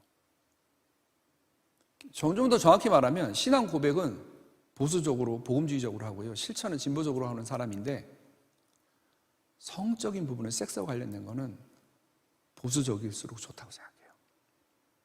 네. 이 부분은 막 너무 자유롭게 하는 거는 저는 권하고 싶지 않아요. 왜냐하면 부작용도 많고 후회도 많기 때문에 그래요. 근데 제 말이 좀 이상하지 않나요? 혼전 성관계는 가지면 안 된다라고 딱 잘라서 얘기를 안 하죠, 제가. 왜 그러냐 하면 저는 혼전 성관계를 갖는 게 죄라고 생각했고 서약도 했고 그걸 지킨 사람인데, 그 이후로 성경을 아무리 곰곰이 봐도 정확히 말하면 혼전 성관계는 죄다라고 명시하는 성경 구절이 없어요. 분명히 말하면 없습니다. 이건 저만의 얘기가 아니에요. 많은 신학자들이 이야기도 합니다. 성경 신학자들은. 여러분, 제가 20대 때 초중반에 한 25살 되기 전까지 우리 동네에 지금 많이 없어졌는데 기독교 백화점이라고 아세요? 기독교 서점을 겸하고 있는, 거기 가서 주보도 복사하고 옛날에 다 그랬었는데, 추억에. 거기 가면 기독교 책 섹션이 이렇게 있잖아요. 가정, 성, 이성교제, 자녀 양육, 부모, 요 관련된 섹션의 책을 제가 거의 다 읽었어요. 거의 다 읽었다고요. 왜요? 성장하면서 화목하고 아름다운 가정을 꾸미고 싶은 열망이 되게 컸어요. 왜 그 열망이 컸겠어요? 아주 불안한 환경은 아니었지만 큰 소리 나오고 자주 싸우고 다툼 있는 분위기에서 자랐기 때문에 그게 되게 지긋지긋하고 싫었어요. 진짜 sick of it. 너무 그런 소리들이 싫어서 화목하고 웃음소리가 그치지 않는 그런 가정을 만들려고 하는 열망이 되게 컸어요. 근데 돌아보면 제가 문학을 한 인간이고 섬세하고 예민하다 보니까 무던한 아이였으면 그냥 넘어갈 일도 돌아보면 제가 상처를 많이 받은 것 같아요. 한 20대까지도 부모님하고 같이 관계해서. 근데 왜 같은 둥? 저는 자녀를 키우면서 잘 키우고 싶었어요. 그렇다고 우리 부모님이 못 키웠다는 건 아니에요. 지금 우리 부모님과 관계가 되게 좋은데 서로 되게 좋아요. 한때는 의절할 만큼 사이가 안 좋았었어요. 참고로 부모님하고 사이가 안 좋은 분들 많죠. 이 얘기는 또 한참 얘기가 필요하지만 제가 드리는 처방 저는 단순해요. 부모님을 좀 많이 미워하세요. 얼렁뚱땅 용서해야지, 그래 부모님도 우리 위해 수고해 주셨는데, 부모님 입장에 쓰지 말고 여러분 감정에 충실해서 충분히 미워하세요. 그래야 충분히 용서할 수 있어요. 대충 덮지 마세요. 그러면 여러분 안 떠나요. 문자 그대로 받아들이지 마세요. 마르틴 루터가 이런 말을 했어요. 이 말을, 죄를 지으려면 확실히 지어라 이랬거든요. 문자 그대로 받아들이지 마세요. 무슨 뜻인지 아시죠? 성숙하니까. 어설프게 죄 지으면 차라리 확실하게 지는 게 낫다, 이런 얘기를 한 거예요. 미워하려면 확실히 미워하세요. 그래야 용서도 충분히 미워해야 충분히 용서할 수 있다. 그게 제 지론인데, 그래서 그때 성에 관한 책, 자녀 양육에 관한 책을 이미 다 읽고 자녀를 이렇게 키우면 되겠다 해갖고 혼자 자녀를 키우는 4가지 원리도 이미 그때 정립을 했었어요. 그래서 영어로도 써놨었어요. 4 principles to bringing up my children. 이렇게 하고 나의 자녀를 키우는 4가지 원리. 그 4가지를 써놨어요. 근데 여러분, you know what? 지금은 제가 자녀가 4명이거든요. 근데 아무 원리가 없어요. 무슨 원리만 있는 줄 아세요? 오늘도 무사히. 오늘도 화 안 내고 넘어가면 감사합니다. 실전은 어려워요, 그죠? 이론은 쉽고요. 근데 그때 제가 성에 관한 많은 책을 읽었는데 그 모든 책들이 다 뭐예요? 보수적인 그 책들이니까 신학적으로 혼전 성관계 가지면 혼전 순결 당연히 지켜야 되고 가지면 안 된다라고 얘기했죠. 그러면서 성경적인 근거들을 보면서 아멘 아멘 했어요. 그러면서 마음 한 구석에는 조금 당연히 맞지, 이게 틀릴 리가 없지라고 했지만, 그리고 나도 10년 동안 관계를 안 갖고 지켰지만 마음 한 구석에 뭔가 석연치 않은 구석이 느껴지는 게 뭐냐면, 성경 말씀을 정말 객관적으로 쭉 놓고 해석을 해나가면서, 그래서 혼전 성관계는 하나님이 기뻐하지 않는다, 죄다, 이렇게 결론을 내리는 게 아니라, 귀납적으로 풀어내는 게 아니라 연역적으로 말이에요. 혼전 성관계는 죄다라고 결정을 내려놓고 거기에 맞는 성경 구절을 갖다 붙인 것 같은 느낌을 제가 많이 받았거든요. 그때만 해도 이미. 그치만 그래도 맞겠지라고 생각을 했는데, 지금 와서 보면 이해는 해요. 왜요? 그런 책들이 대부분 미국에서 나온 책들의 번역서였고, 예전에 조슈아 해리스라고, 이 사람이 No Dating이라는 책을 썼거든요. 97년도에. 이 책이 120만 부가 팔렸어요. 주요 내용을 간단하게 정리하면 제목이 No Dating이에요. 데이트하지 말아요. 데이트하는 게 행복한 결혼 생활에 도움이 안 된다. 그러면 언제 남자 만나고 여자 만나냐? 기도하고 기다리고 있으면 하나님이 좋은 배우자를 보내주실 것이다. 너무 답답하잖아요. 근데 왜 이런 얘기를 했겠어요? 미국 문화가 일반적인 미국 문화가 어때요? 고등학생쯤 되면, 나도 북미에서 10년을 살았지만 고등학생쯤 되면 섹스 경험이 없으면 얼뜨기 취급한단 말이에요. 매력도 없는 애 취급한다고요. 자기가 이 남자 저 남자한테 대시를 당하고 내가 이 여자 저 여자한테 대시를 당했다는 걸 I'm so proud of that. 되게 자랑스럽게 여기는 문화예요. 그런 문화에서 부모들이 도시락 싸고 다니면서 너 섹스하지 마 할 수도 없고, 그러니까 피 확실히 해라. 사고 치면 큰일 난다. 근데 그것도 모자라서 고등학교 다니면서 애들이 임신을 하고 출산을 하면 학교에 뭐가 있어요? 데이케어 센터가 있어요. 그죠? 그래서 애들이 애기 안고 등교를 해가고 애를 데이케어 센터에 맡겨놓고 수업 듣고 끝나면 데리고 나오는, 우리 캐나다 우리 집 앞에도 데이케어 센터가 있어서, 물론 그런 애들이 흔해 빠진 건 아니죠. 가끔씩 있죠. 그리고 때로는 그런 문화가 부러울 때도 있어요. 왜? 우리는 실수로 아기를 가지면 진짜 인생 끝난 거잖아요. 10대 때. 10대가 뭐 20대 결혼하기 전조차 아기를 가지면 진짜 인생 끝나는 거잖아요. 좀 막말로 세상 표현으로 인생 조지는 거잖아요. 근데 거기는 재기의 기회가 있으니까 국가에서 그걸 해주고, 애 낳아. 국가에서 좀 최대한 보호해줄게. 물론 키우는 건 네가 키워야 되겠지만 우리가 뭐 24시간 키워줄 수는 없지만 학교 데이케어 센터도 해주고. 어쨌든 그런 분위기에서 그리스도인들이 어떤 생각을 하겠어요? 애들이 데이트하면 그냥 그날 성관계를 갖는 거예요. 보통. 그죠? 아니면 몇 번 만나면 섹스하고, 우리 집에 올래? 뭐 우리 부모님 오늘 가셨는데 진짜? 그러면 그냥 너무 흔해 빠지니까 교회에서 두려움을 가질 수밖에 없는 거죠. 세상의 풍조가 이러니까. 그러니까 나온 책이 노 데이팅 같은 책이 나오는 거예요. 데이트하지 마라. 10분 100분 이해하죠. 그렇게 얘기하는 걸.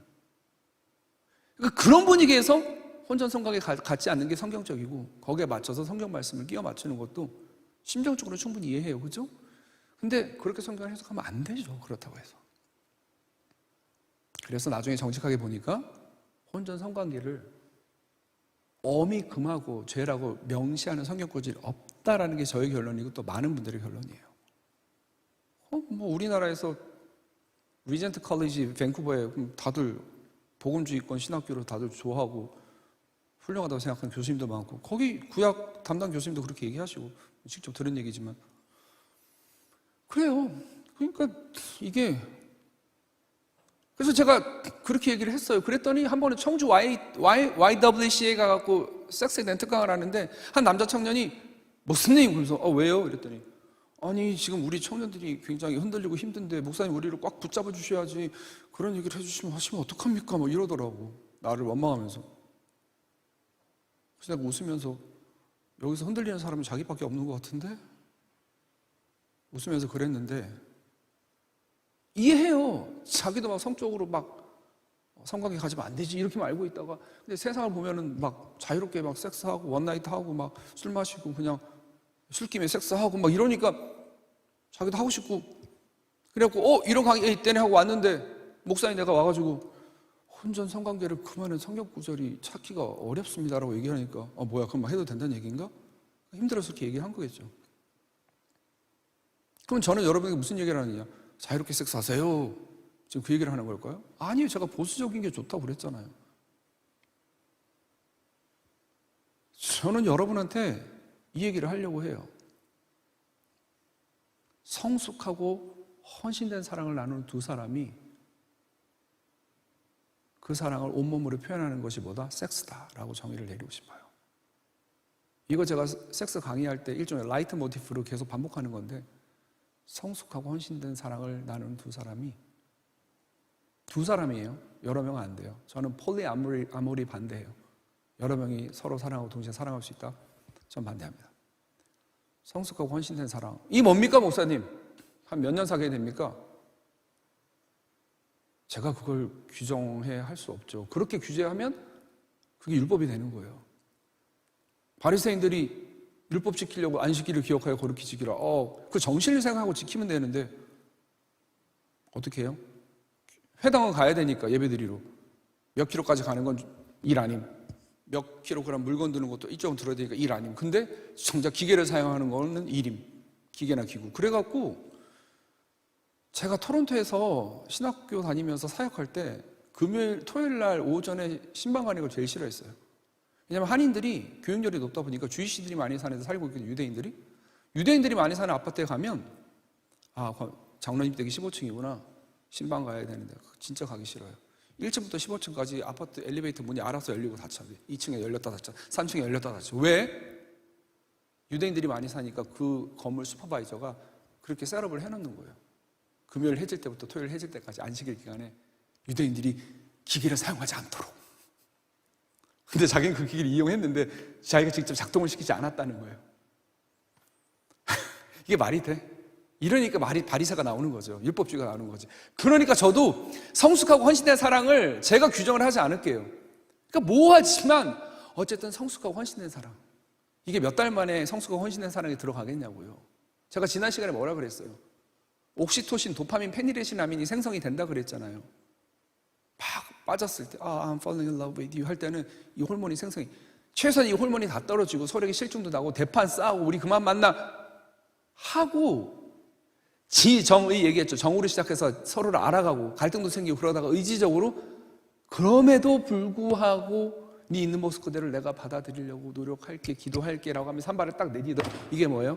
The first step of love. 사랑의 첫 걸음을 내딛는 거죠. 이렇게 내딛고 이렇게 간 다음에야 어느 정도 성숙하고 헌신된 사랑이라고 이야기할 수 있는 거죠. 그런 관계에서 성관계를 갖는다? 저는 죄라고 정죄하고 싶지 않아요. 죄라고 정죄하고 싶지 않습니다. 제가 이렇게 말한다 해서 오호 자유다 이제 그럴 분들은 거의 안 계실 거라 생각을 해요. 전 보수적일수록 할 수 있으면 여러분이 결혼하기 전까지 성관계를 안 가졌으면 좋겠어요. 제 바람은. 근데 그렇다고 해가지고 성경 말씀에 성관계 가지면 죄입니다 라고 막 그럴싸한 말씀을 갖고 와서 여러분한테 얘기할 수 없잖아요. 그건 옳은 게 아니죠. 내 말씀을, 내 바람을 정당화시키려고 성경 말씀을 도구화시킬 수는 없는 거예요.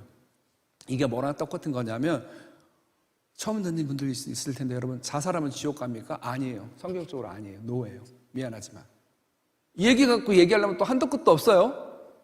난 여기서 상수를 하지 않을게요.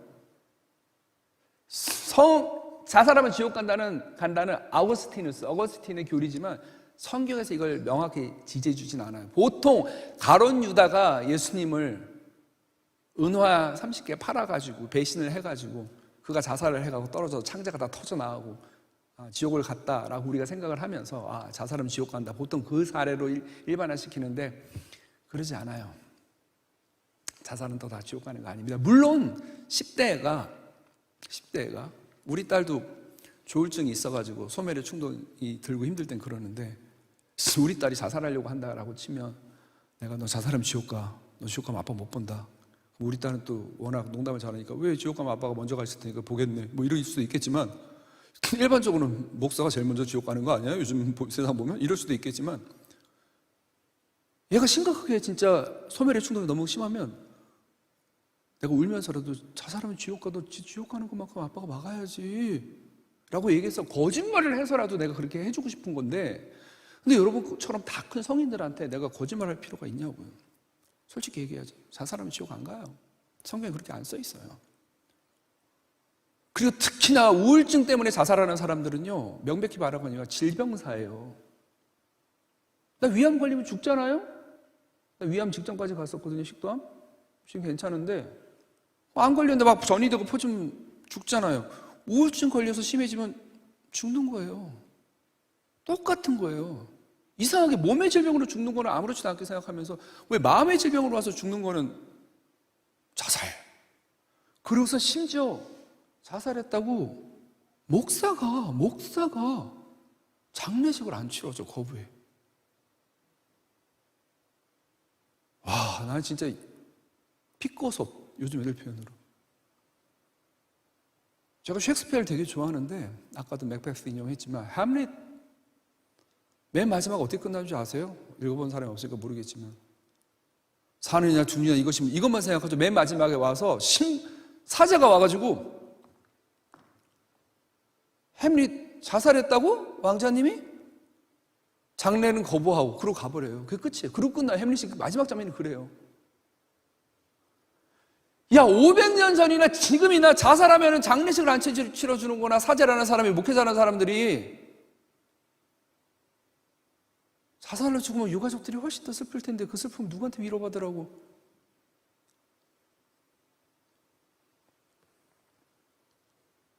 내 친구 목회자는 무용고로 죽고 가족도 없고 시신 수습할 사람도 없는 사람들 장례 치러주거든요. 그 친구도 나처럼 자비랑 자기 투자 갖고 다른 일 하면서 목회하는 친구인데, 그런 사람들도 있는데 어떻게 성도와 성도의 가족이 자살했다고 장례를 안 치러주냐고요. 왜 이 얘기하다가 장례를 흥분해서 그래. 오늘 성강해야 되는데 죄송해요. 그래서 그러면 여러분 이렇게 질문할 거예요. 목사님, 그럼 목사님 자녀들한테 그렇게 가르치실 거예요? 당연하죠. 제가 그렇게 대단한 사람이 아니고 잘난 사람이 아니고 흠이 많은 사람이지만 저는 안하고 밖에가 그렇게 다르게 최대한 일치시키려고 노력하는 사람이에요. 안에서는 이렇게 살면서 밖에서는 입으로 번지르라고 이렇게 말하는 사람이 아니라고요. 아까 목사님하고 도시락 까먹으면서도 얘기했지만 많은 목회자들이 뭐 세상에서 추구하는 뭐 학벌, 막 성공 이런 거 매이지 말자 그래놓고 자기 자녀들 엄청 과외 굴리고 막 이러거든요. 사교육 엄청나게 시키고 압박 주고. 우리 집 애들 4명 불러서 물어보세요. 성적 갖고 지금까지 한마디도 제가 뭐라 한 적이 없어요. 22명 중에서 21등 해도 야, 꼴등하는 게 어디냐, 대단하다. 제가 그러지 뭐라 그런 적이 없어요. 한 번도 지금까지. 심지어 우리 큰애는 외국 가겠다고 남들은 못 가서 난리는데 가지 말라 그랬어요. 거기 가면 네 학창생활 행복하지 않을 거라고. 끝까지 말렸다고요. 솔직히 돈도 없었고. 거기 가서 사교육 배틀을 할 건데 내가 그걸 어떻게 감당하냐고요. 가난한 목회자가. 사교육으로 돈으로 발라서 경쟁을 하는데. 저는 성에 대해서도 똑같아요. 우리 큰애 대학 들어갔을 때 제가 콘돔 사줬어요. 여러분 뜨악할 수도 있죠. 제가 콘돔 사줬어요. 사주면서 제가 장문의 편지를 썼는데 그걸 읽으면 시간이 걸리니 간단하게 요약을 하면, 아들아, 콘돔을 준다. 네가 이제 섹스의 주체가 될 만한 나이가 됐다는 뜻으로 내가 존중하는 의미다. 근데 이 콘돔을 주는 건 쓰라고 주는 게 아니야.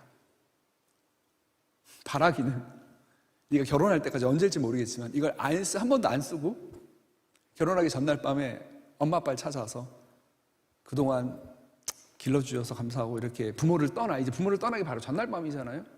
성경에서 결혼을 얘기할 때 항상 부모를 떠나가 나온다고 지난주에 말씀드렸죠. 엄마 아빠 너무 감사했어요. 그리고 이 콘돔 아빠가 20살 될 때 주셨는데 제가 지금까지 한 번도 안 썼어요. 네, 그럼 너무 좋겠다라고 제가 편지에 썼어요. 너무 목사다운가? 그러면서 제가 뭐라 썼냐면, 근데 네가 도저히 참을 수 없어서 제가 그 얘기도 썼어요. 섹스는 성숙하고 헌신된 사랑을 하는 두 사람이 그 사랑을 몸으로 표현하는 언어다. 그래서 성숙하고 헌신된 사랑을 둘이 한다고 확신을 하면 하나님 앞에서 섹스해도 되지만 나는 할 수 있는 한 결혼하기 전에 안 하면 좋겠다. 근데 네가 도저히 참을 수 없다. 도저히 참을 수가 없다. 그러면 그때 use this, 이걸 써라. 제가 그랬어요. 그리고 우리 아들한테 편지도 뭐라 썼냐면, 그렇게 써놓고 채워가지고 한 번도 안 썼어요. 거짓말 하지 말고. 제가 그렇게 얘기했거든요. 제 말 무슨 뜻인 줄 알죠?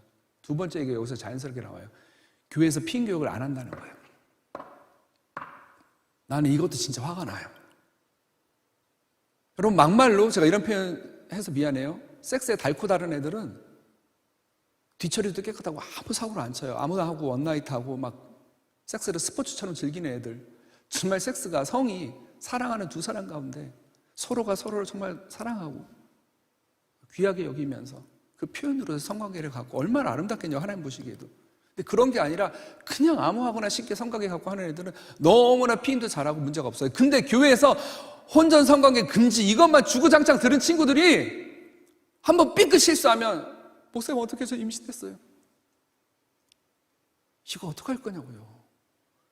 그래서 제가 교회 성교육하는 분들한테 물었어요. 왜 피임에 대해서 얘기를 안 합니까?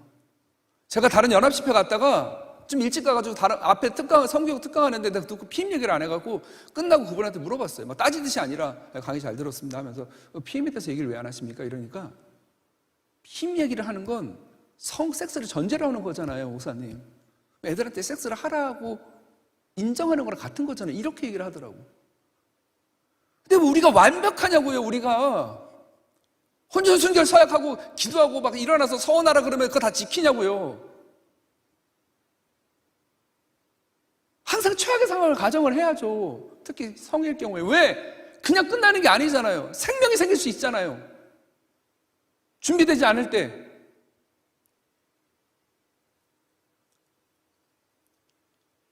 피임 교육을 안 해요.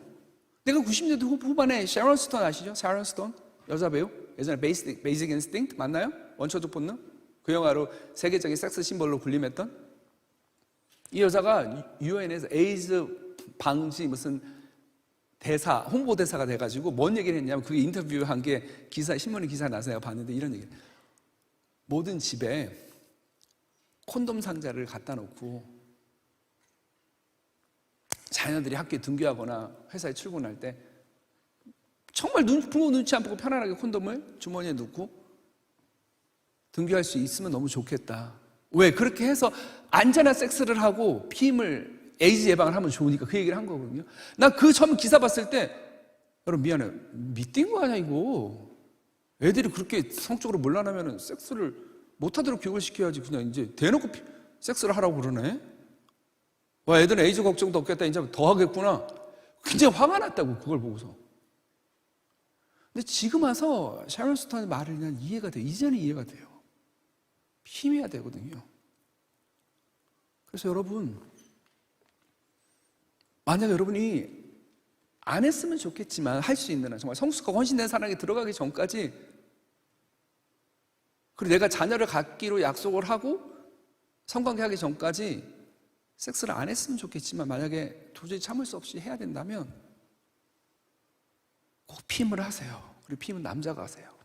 여자가 뭐 호르몬 약 먹고 사후 피임 약 먹는 건 아무래도 몸의 호르몬계를 교란시켜서 좋지가 않아요. 꼭 피임을 하세요. 굉장히 중요한 거예요. 이걸 안 하면 어떤 일이 생기냐면 제가 생계로 글쓰기 교실을 한다고 그랬잖아요. 우리 글쓰기 교실 하는 친구 그 당시 때 20대 중반 자매였는데 이 친구 어머니가 개척교회 창립 멤버예요. 목사님하고 이 친구 어머니 권사님이 제일 교회의 지분이라고 말하는 좀 미안하지만 회사도 아닌데 하여튼 그런 영적인 지분이 크신데 10대 여학생 임신을 한 거예요. 한번 생각해 보세요. 이게 얼마나 난감한 상황인지. 교회 내에서 그 고등부 교사도, 고등부 담당 전도사님도, 담임 목사님도 그 애한테 와서 뭐라고 말을 못해. 여러분, 대답은 두 가지 중에 하나겠죠? 첫 번째 뭐예요? 지워라. 지울 수 있나? 낙태는 살인이라고 우리가 배웠는데. 임신 중단이라고도 요즘 표현을 하죠. 이것도 굉장히 컨트로버셜한 논쟁거리인데 오늘은 얘기하지 않으려고 해요. 두 번째 뭐예요? 낳아서 키워라. 두 가지밖에 없잖아요. 생명이 잉태를 했는데 낳거나 지우거나 둘 중에 하나잖아요. 근데 낳아서 키우라 그러면 그걸 교회에서 감당이 되겠냐고. 얘 인생은 어떻게 되겠냐고. 누가 책임져 줄 텐데요. 교회에서 아무 말도 못해요.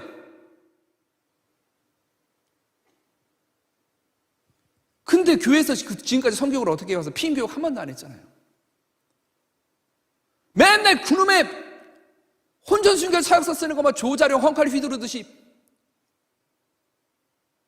이렇게 비실제적인 교육 해놓고서는 믿음이 있으면은 유혹이라도 물리칠 수 있다고. 나 그래서 자기들은 죄 한 번도 안 짓고 사나? 그래 놓고서는 애가 그렇게 하면 삐끗하니까 여고생이 애를 가졌는데 어떡할 거냐고. 아무도 말을 못하지. 권사님이 걔한테 가서 손 딱 잡고 권사님 믿지? 네. 울면서 권사님 따라와라. 걱정하지 마. 괜찮아. 병원 데리고 가서 수술했어요. 저 권사님 비난 못합니다. 솔직히. 그리고 누가 권사님께 돌을 던질 수 있겠냐고. 이런 상황에서. 책임은 누가 져야 되는데. 그래서 여러분 저는요 혼전 성관계가 뭐 죄냐 아니냐 이거보다 피임이 훨씬 더 중요하다고 생각해요. 교회 성교육에서 정말로 진심으로요. 그리고 또 하나 자유행위에 대한 질문도 제가 많이 받는데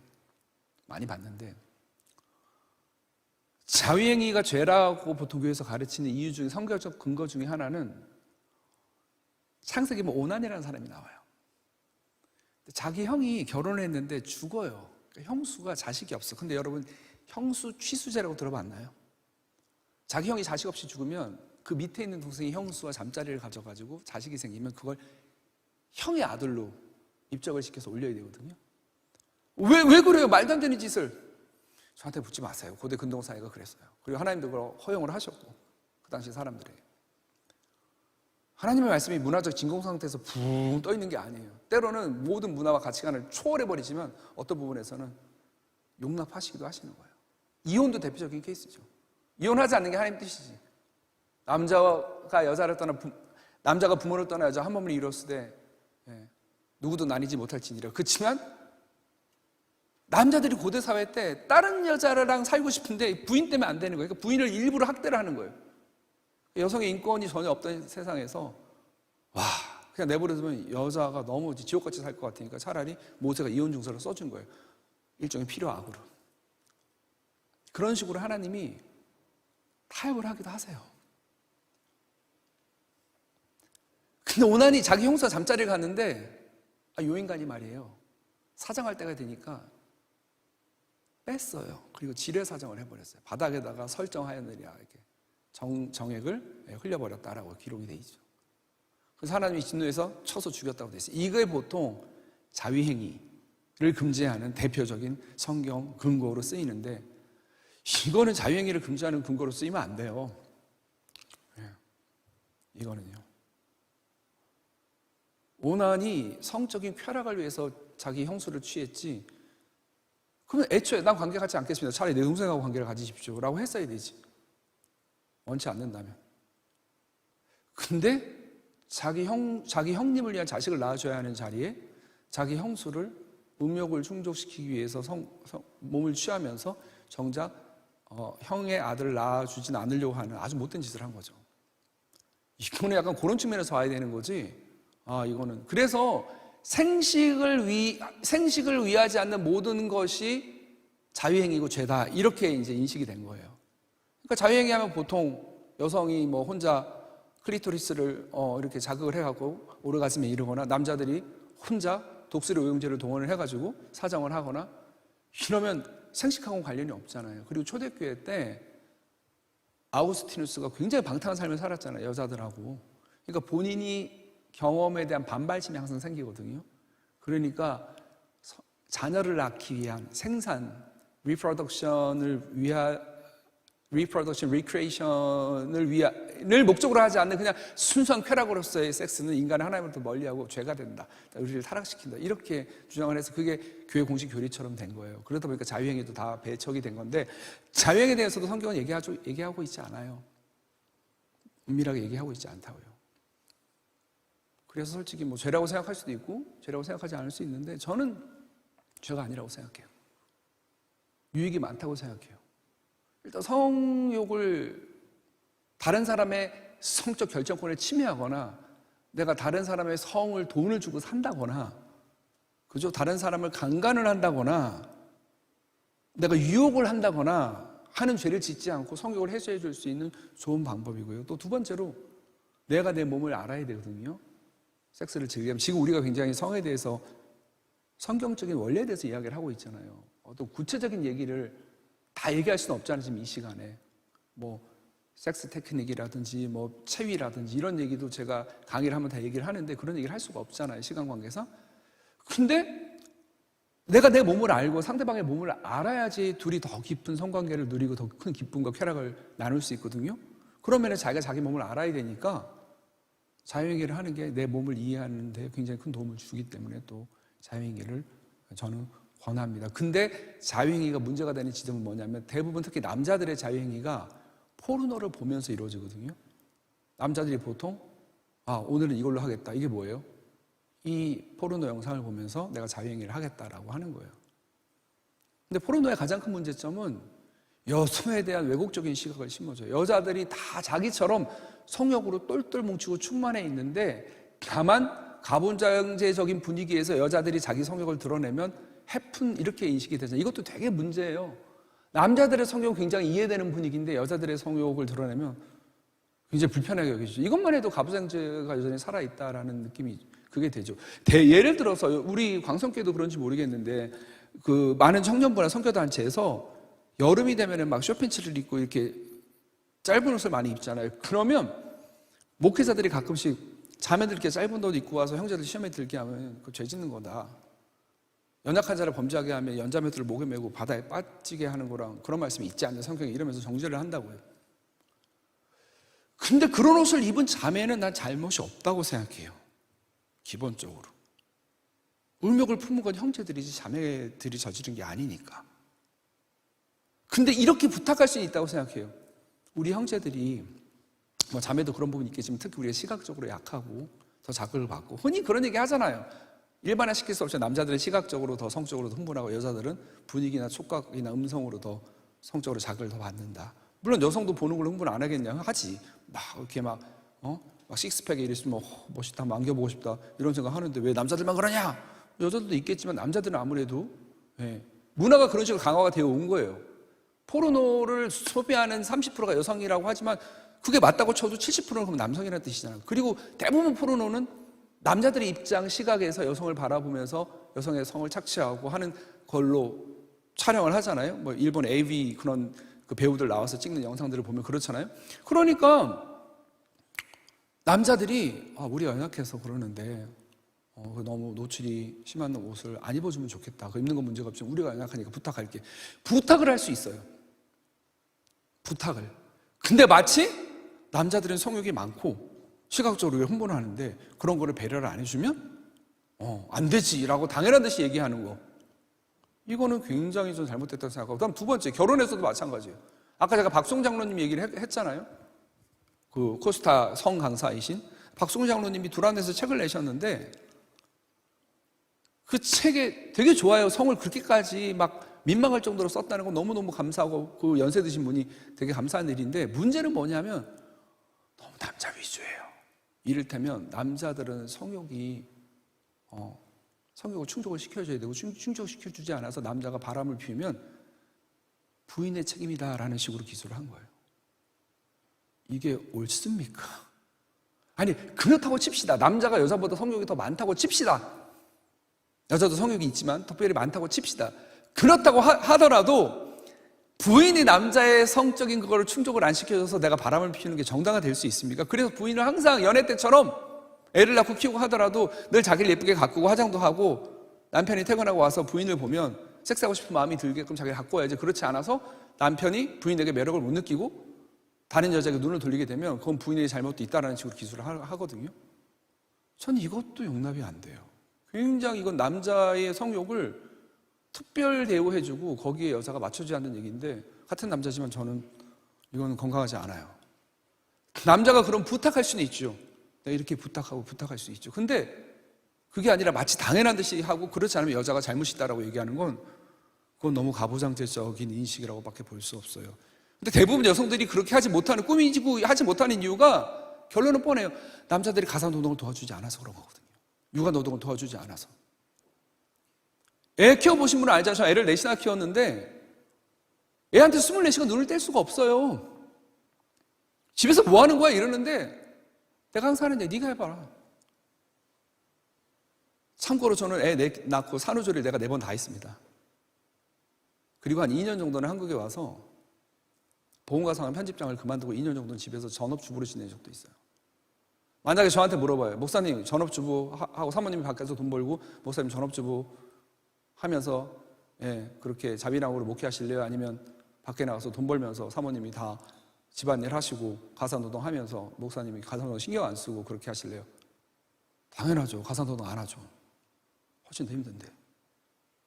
그리고 가사노동 누가 알아줘요?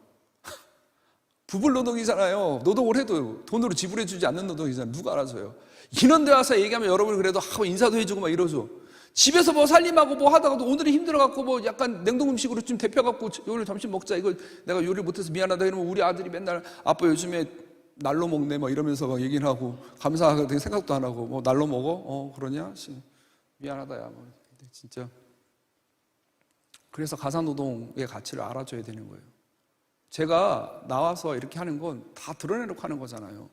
다 이미 상을 받은 거예요, 솔직히 말하면. 강사료 주죠? 여러분이 감사합니다 반응해 주죠? 와, 내가 내일 했는데 돈도 받고 감사하다는 얘기까지 들어. 여러분 회사 일 할 때마다 월급 받는 걸로 끝나지 막 감사합니다, 고맙습니다 이런 얘기 듣나? 못 받잖아. 난 이거 왜 했냐고. 그러니까 당연히 내가 밖에 나오고 싶죠. 집에 있고 싶겠냐고요. 근데 예수님이 항상 하시는 얘기, 이 세상에서 사람들에게 인정을 못 받는 건 뭐예요? 하늘의 상을 쌓아놓는 행위예요. 그래서 제가 그렇게 집요하게 집안일을 조금이라도 하려고 그러는 거예요. 왜? 밖에 나가서 설교하고 말씀 전하고 뭐 글쓰기 교실 운영하고 강의하고 다 주목받고 칭찬받고 아우 너무 도움됐습니다 인정받고. 솔직히 대한민국 50대 아재를 누가 그렇게 환대를 해줘요? 어디 간다고. 목사 하나 되니까 가서 목사님 오셨습니까 이러는 거죠. 나에게 대접받자. 이미 다 상을 받았다고요. 근데 여성들이 하는 일은요, 물론 가사노동 여성의 전업은 아니지만 현실적으로 많이 하고 있으니까 상을 못 받잖아요, 이 땅에서. 대신 하늘의 상을 차곡차곡 쌓아두고 있는 거예요. 그래서 우리 조상들이 살림이라고 한 거예요. 사람을 살리는 일. 이게 얼마나 멋진 일이냐고요. 세상의 모든 지불노동, 돈 버는 노동은요, 돈으로 지불되는 노동은 다 부불노동의 토대와 희생에서 가능한 거예요. 그래서 그리스도인들만큼은 육아노동이나 가사노동이나 흔히 말하는 홈메이킹 있잖아요. 집을 만드는 거. 이게 얼마나 귀한 일인지 인정해줘야 돼요. 인정해주고. 그래서 제가 조금이라도 상급 받으려고 집에서 남들 모르게 막 일하는 거예요. 밥도 하고 청소도 하고 화장실 청소도 하고 변기도 닦고. 그나마 이런 거라도 해야지 하늘나라에 가서 조금이라도 상 받겠지 싶어서.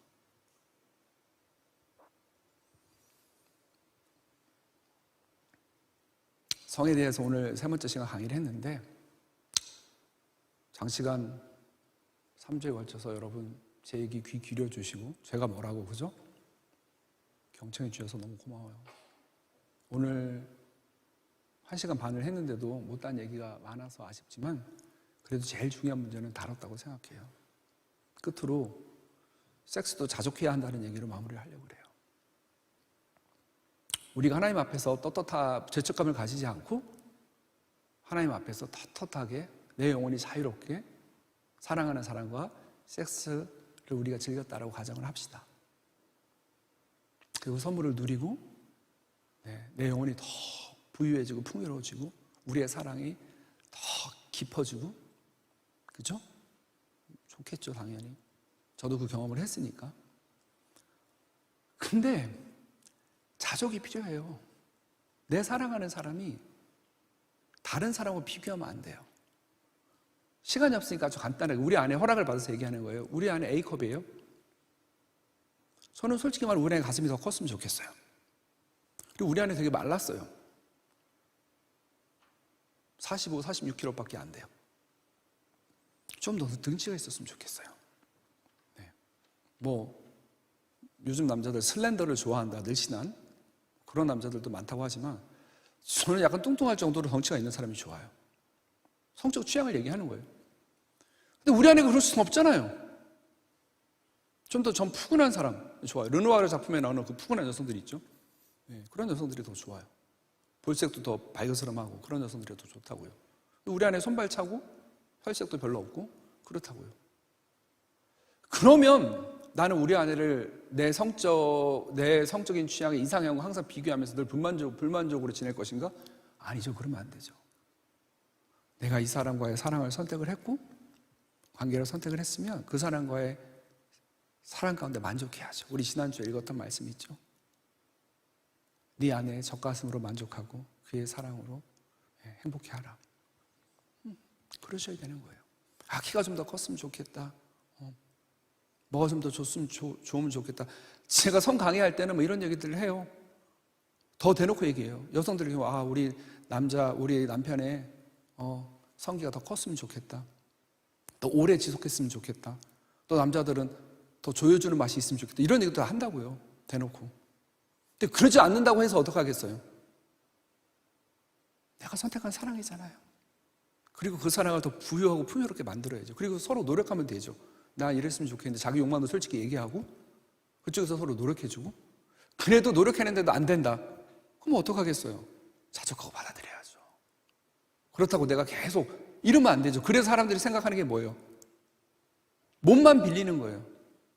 내 배우자나 내 연인하고 섹스를 하면서 머릿속에는 내가 포르노에서 봤던 혹은 내가 이상형으로 생각하는 대상을 떠올리면서 그 사람과 섹스하는 섹스 판타지 속에서 하면서 내 배우자와 내 사랑하는 사람이 몸만 빌려서 하는 거예요. 뭐 어쩌다 그럴 수도 있겠죠. 그런 실수를 할 수도 있겠죠. 그렇지만 계속 그런 식으로 임한다면 불행한 거 아닌가요? 불행하잖아요. 그렇죠?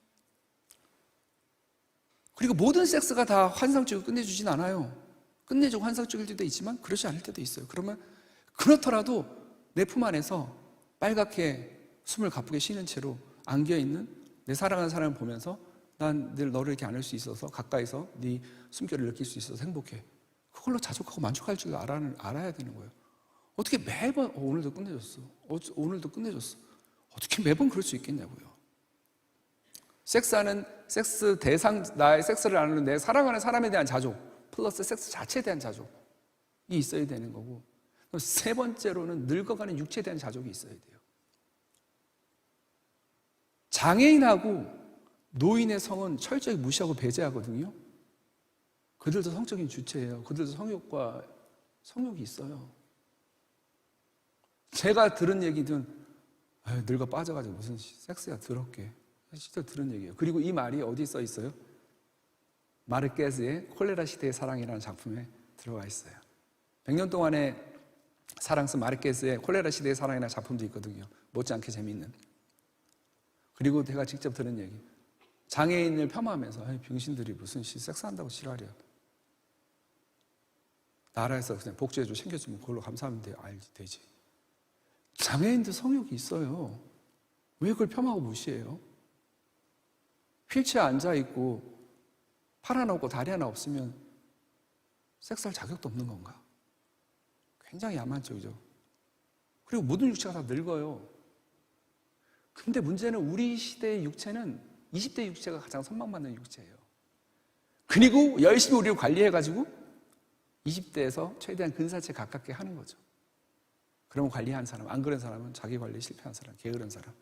아유, 싫어. 이렇게 취급하죠. 여러분, 이거 되게 폭력인 거 아세요? 자본주의는요, 젊음을 기준으로 해놔야 돈을 벌어요. 늙음을 예찬하면 돈을 못 번다고요. 어차피 사람은 노화가 시작되고 20대 중반이 지나면 젊음을 기준으로 세워놓고 예찬을 해야지 자꾸 글로 돌아가려고 돈을 쓰게 되잖아요. 피트니스 센터를 끊던 다이어트 상품을 사던 끊임없이 성형수술을 하건 보톡스를 맞건 끊임없이 그 시절로 회귀하고 돌아가려고 돈을 쓴다고요. 주머니를 연다고. 그래야 자본주의가 돌아가게 돼 있어요. 그러니까 젊음을 기준으로 상정해놓고 예찬을 한다고요. 근데 성경은 그러지 않아요. 여러분, 내가 놀란 거 얘기해 줄까요? 성경은요, 젊음에 대해서 오히려 실수하기 쉽고 별로 달갑게 얘기를 안 해요. 물론 젊음의 독수리 같은 네 청춘으로 새롭게 하시는 거다 이런 말씀도 있지만 젊음과 늙음을 이렇게 두 개를 놓고 비교해 볼 때 늙음은 훨씬 더 찬미해요. 늙음은 원숙하고 성숙하고 현명하고 지혜롭고 우리 사회 지배적인 분위기가 전혀 달라요. 우리는 젊어 보여요. 되게 깊은 칭찬으로 받자. 너 이렇게 피곤해 늙어 보인다 면 아씨 되게 싫게 들리죠. 근데 성경은 아니에요. 늙음을 찬미하고 오히려 훨씬 더 좋게 바라봐요. 그리고 젊음은 미숙함으로 얘기를 해요. 그래서 이런 것도 우리가 시대를 거슬러 살아가야 하는 그리스도인으로서 꼭 알고 있어야 하는 부분이에요. 그래서 성도 마찬가지죠. 꼭 젊은 사람의 성만 아이디얼하고 이상적이고 늙은 사람들의 성은 추접하게 여겨지는 거 전 반대예요. 저는 한 사람과 24년간 섹스를 했는데 이 사람과 더 오래오래 섹스할 거예요. 지금은 잘 못해요. 바쁘니까. 그리고 애들도 커서 늦게 자니까 섹스할 수가 없어요. 그래서 전 우리 아내랑 한 달에 한 번 정도 모텔 가요. 낮에. 날 잡아가지고. 가서 몇 시간 서로 사랑 나누고 밀린 얘기도 하고 그러거든요. 모텔이 막 우후죽순으로 늘어나던 10대 후반에 20대 그때 대한민국에 그리스도인이 저런 데 가면 안 되지라고 되게 싫어하고 질색하던 그곳을 제가 그렇게 이용하게 될 줄은 몰랐어요. 지금도 여전히 모텔에 들어가면 쑥스러워요. 부끄러워요. 하지만 노력하는 거예요. 성은 나이 먹어가면서 젊을 때는 그냥 하면 되죠. 그냥 하면 되잖아요, 신혼부부들. 근데 그게 아니에요. 나이를 먹을수록 성도 함께 빚어가고 만들어가야 돼요. 그래서 더 정성이 들어가고 그래서 더 소중한 거예요. 그래서 우리 아내랑 오래오래 지금 50대인데 60대, 70대까지도 같이 서로 입 맞추고 가슴 떨리고 섹스하고 서로 몸 쓰다듬고 이뻐해주고 그러고 싶어요. 그리고 늙어가는 서로의 몸을 서로 예뻐해주고 또 연민해주고 그리고 찬미해주고 싶은 거예요. 그렇게 여러분이 행복한 성생활 할 수 있으면 좋겠어요. 여기까지만 합시다. 더 하면 한도 끝도 없겠죠. 여러분도 집에 가야 되니까. 나도 가야 돼요. 지난 3주간 너무 고마웠어요. 감사드리면서 우리 기도합시다. 사랑해 주님, 오늘은 좀 빨리 마치려고 했는데 또 언제 올지 몰라서 우리 청년들 보니까 자식 같아서 하고 싶은 얘기가 자꾸 생각이 나고 이 얘기도 해줘야겠다, 또 이거 모르면 힘들어할 수도 있는데 해줘야겠다 하다 보니까 말이 많이 길어졌습니다. 많은 말 중에 하나님께서 기뻐하시는 말들 얼마나 되는지 모르겠지만 저 진솔하게 그리고 하나님 앞에서 부끄러움 없이 전했습니다. 제가 던진 이 메시지 말씀의 씨앗들이 우리 거룩한 빛 광성교회 청년들의 마음밭에 잘 심겨져서 싹트고 꽃피고 열매를 맺되 30배, 60배, 100배 결실 꼭 맺게 해주시고 사랑의 열매, 섹스의 열매, 아름다운 성의 열매 죽는 날까지 맺어가면서 복되게 살아가는 귀한 영혼과 육체들 다 되도록 은혜 베풀어 주시옵소서. 감사드리며 예수님의 이름으로 기도합니다. 아멘. 네, 우리 수고하신 강사님께 다시 한번 박수 보내드리고요. 네, 이 시간에는 저희가 오늘 찬양은 좀 축복하는 찬양 좀 같이 부르고 싶습니다. 우리 3주간 수고하고 애써주셨는데 들어가시지 마시고 잠깐 옆에 서시면 우리 좀 같이 축복하면서 하나님 정말 또 우리에게 귀한 강사님 보내주셔서 귀한 말씀 듣게 하셨는데요. 우리 손을 뻗어서 같이 축복할 때 하나님께서 당신을 통해 우리 노래로 우리 주신 감사의 마음을 좀 담으면 좋겠습니다. 함께 노래하겠습니다. 하나님께서 당신을 통해, 하나님께서 당신을 통해 메마른 땅에 샘물 나게 하시기를, 가난한 영혼, 목마른 영혼, 당신을 통해 주 사랑하게. 우리 한 번 더 노래할 때는 서로를 축복하면서 한 번 더 노래하면 좋겠습니다. 하나님께서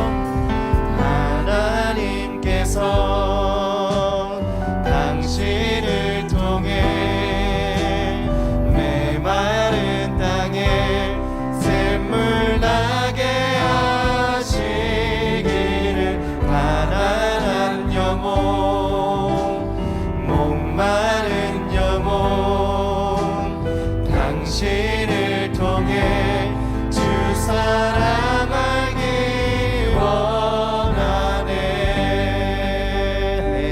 우리 이 시간 한 가지만 기도할 때에 우리 강사이신 박총 목사님 위해서 기도해 주실 때 여러분들 어디에서나 또 만나는 모든 이들에게 하나님의 마음과 또 우리를 향한 하나님 생각을 잘 나눌 수 있는 목사님 될 수 있게 달라고 기도해 주시고요. 또 서로를 위해서 한 가지 기도할 때는 우리가 오늘 여러 가지 이야기들을 많이 들었고 이제 또 이게 시작이 돼서 계속해서 고민해 나가야 될 이야기들인데 이런 것들을 우리가 서로 신뢰 안에서 또 하나님 안에서 잘 나눌 수 있는 그런 성숙한 공동체로 더욱더 나아갈 수 있게 해달라고 또 공동체 위해서 그렇게 기도했으면 좋겠습니다. 이 두 가지 같이 좀 우리 기도하고요, 제가 마치는 기도하도록 하겠습니다. 함께 기도하겠습니다. 살아계신 아버지 하나님 참 감사합니다.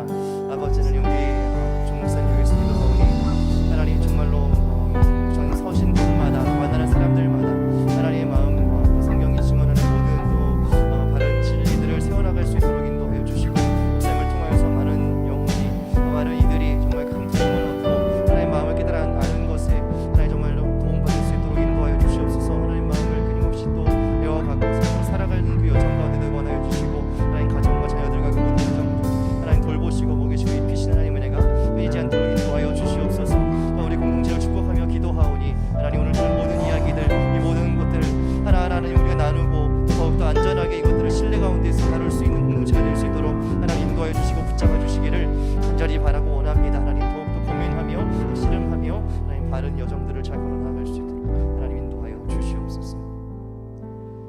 살아계신 하나님 참 감사합니다. 지난 3주간의 시간 동안 우리 박종 목사님 통하여서 또 많은 것들 생각하게 하시고 또 배우게 하시니 참 감사드립니다. 하나님, 우리의 평생의 삶 가운데에서 너무나 중요하게 또 계속해서 정성 들이고 또 시간을 쏟고 마음을 쏟아서 배우고 또 누려야 될 귀한 이야기를 많이 들려주셨는데, 하나님 이것들이 우리 마음 가운데 잘 심겨질 수 있게 하여 주시고 이제 첫 걸음이 되게 하셔서 우리의 삶 가운데 또 작은 변화들이 열매 맺을 수 있도록 하나님 붙잡아 주시고 인도하여 주시기를 원합니다. 우리 목사님 가시는 곳마다 만나는 사람들마다 하나님의 그 마음 잘 전할 수 있도록 인도하여 주시고 또 가정과 자녀를 축복하여 주셔서 하나님 늘 평안 가운데 하나님 돌보시고 먹이시고 입히시는 그 모든 걸음걸음을 잘 확인하며 걸어가시는 가정 될 수 있도록 하나님 인도하여 주시고 붙잡아 주시옵소서. 또한 우리 공동체를 위하여서 기도합니다. 들은 말씀 가지고 이제 함께 고민하고 또 살아갈 수 있기를 원합니다. 이것이 또 수면 아래에 음지에서만 있었던 이야기들이 아니라 이제 신뢰 가운데 또 안전함 가운데 함께 나눌 수 있는 이야기가 될 수 있기를 원하고, 그리하여서 우리가 하나님께서 주신 귀한 선물을 잘 누리며 맛보며 살아갈 수 있는 귀한 청년들 또 평생의 삶이 될 수 있기를 원하오니 주님 붙잡아 주시고 축복하여 주시고 선한 길로 인도하여 주옵소서. 감사를 드리며 살아계신 예수 그리스도의 이름으로 기도드립니다. 아멘. 이제는 사람의 몸으로 이 땅에 오셔서 우리의 삶을 이해하시는 주 예수 그리스도의 은혜와 우리를 사랑하시고 또 사랑하는 존재로 지으신 아버지 하나님의 크신 사랑과 연합과 일치를 통해서 서로의 존재를 용납하고 이해하게 하시는 성령 하나님의 인도하심이 하나님이 지으시고 허락하신 성의 기쁨과 의미를 배우고 누리길 소망하는 모든 청년들의 삶 위에 또 3주간 귀한 말씀 전해주신 우리 박총 목사님의 걸음 위에 영원토록 함께 하시기를 간절히 축원하옵나이다. 아멘.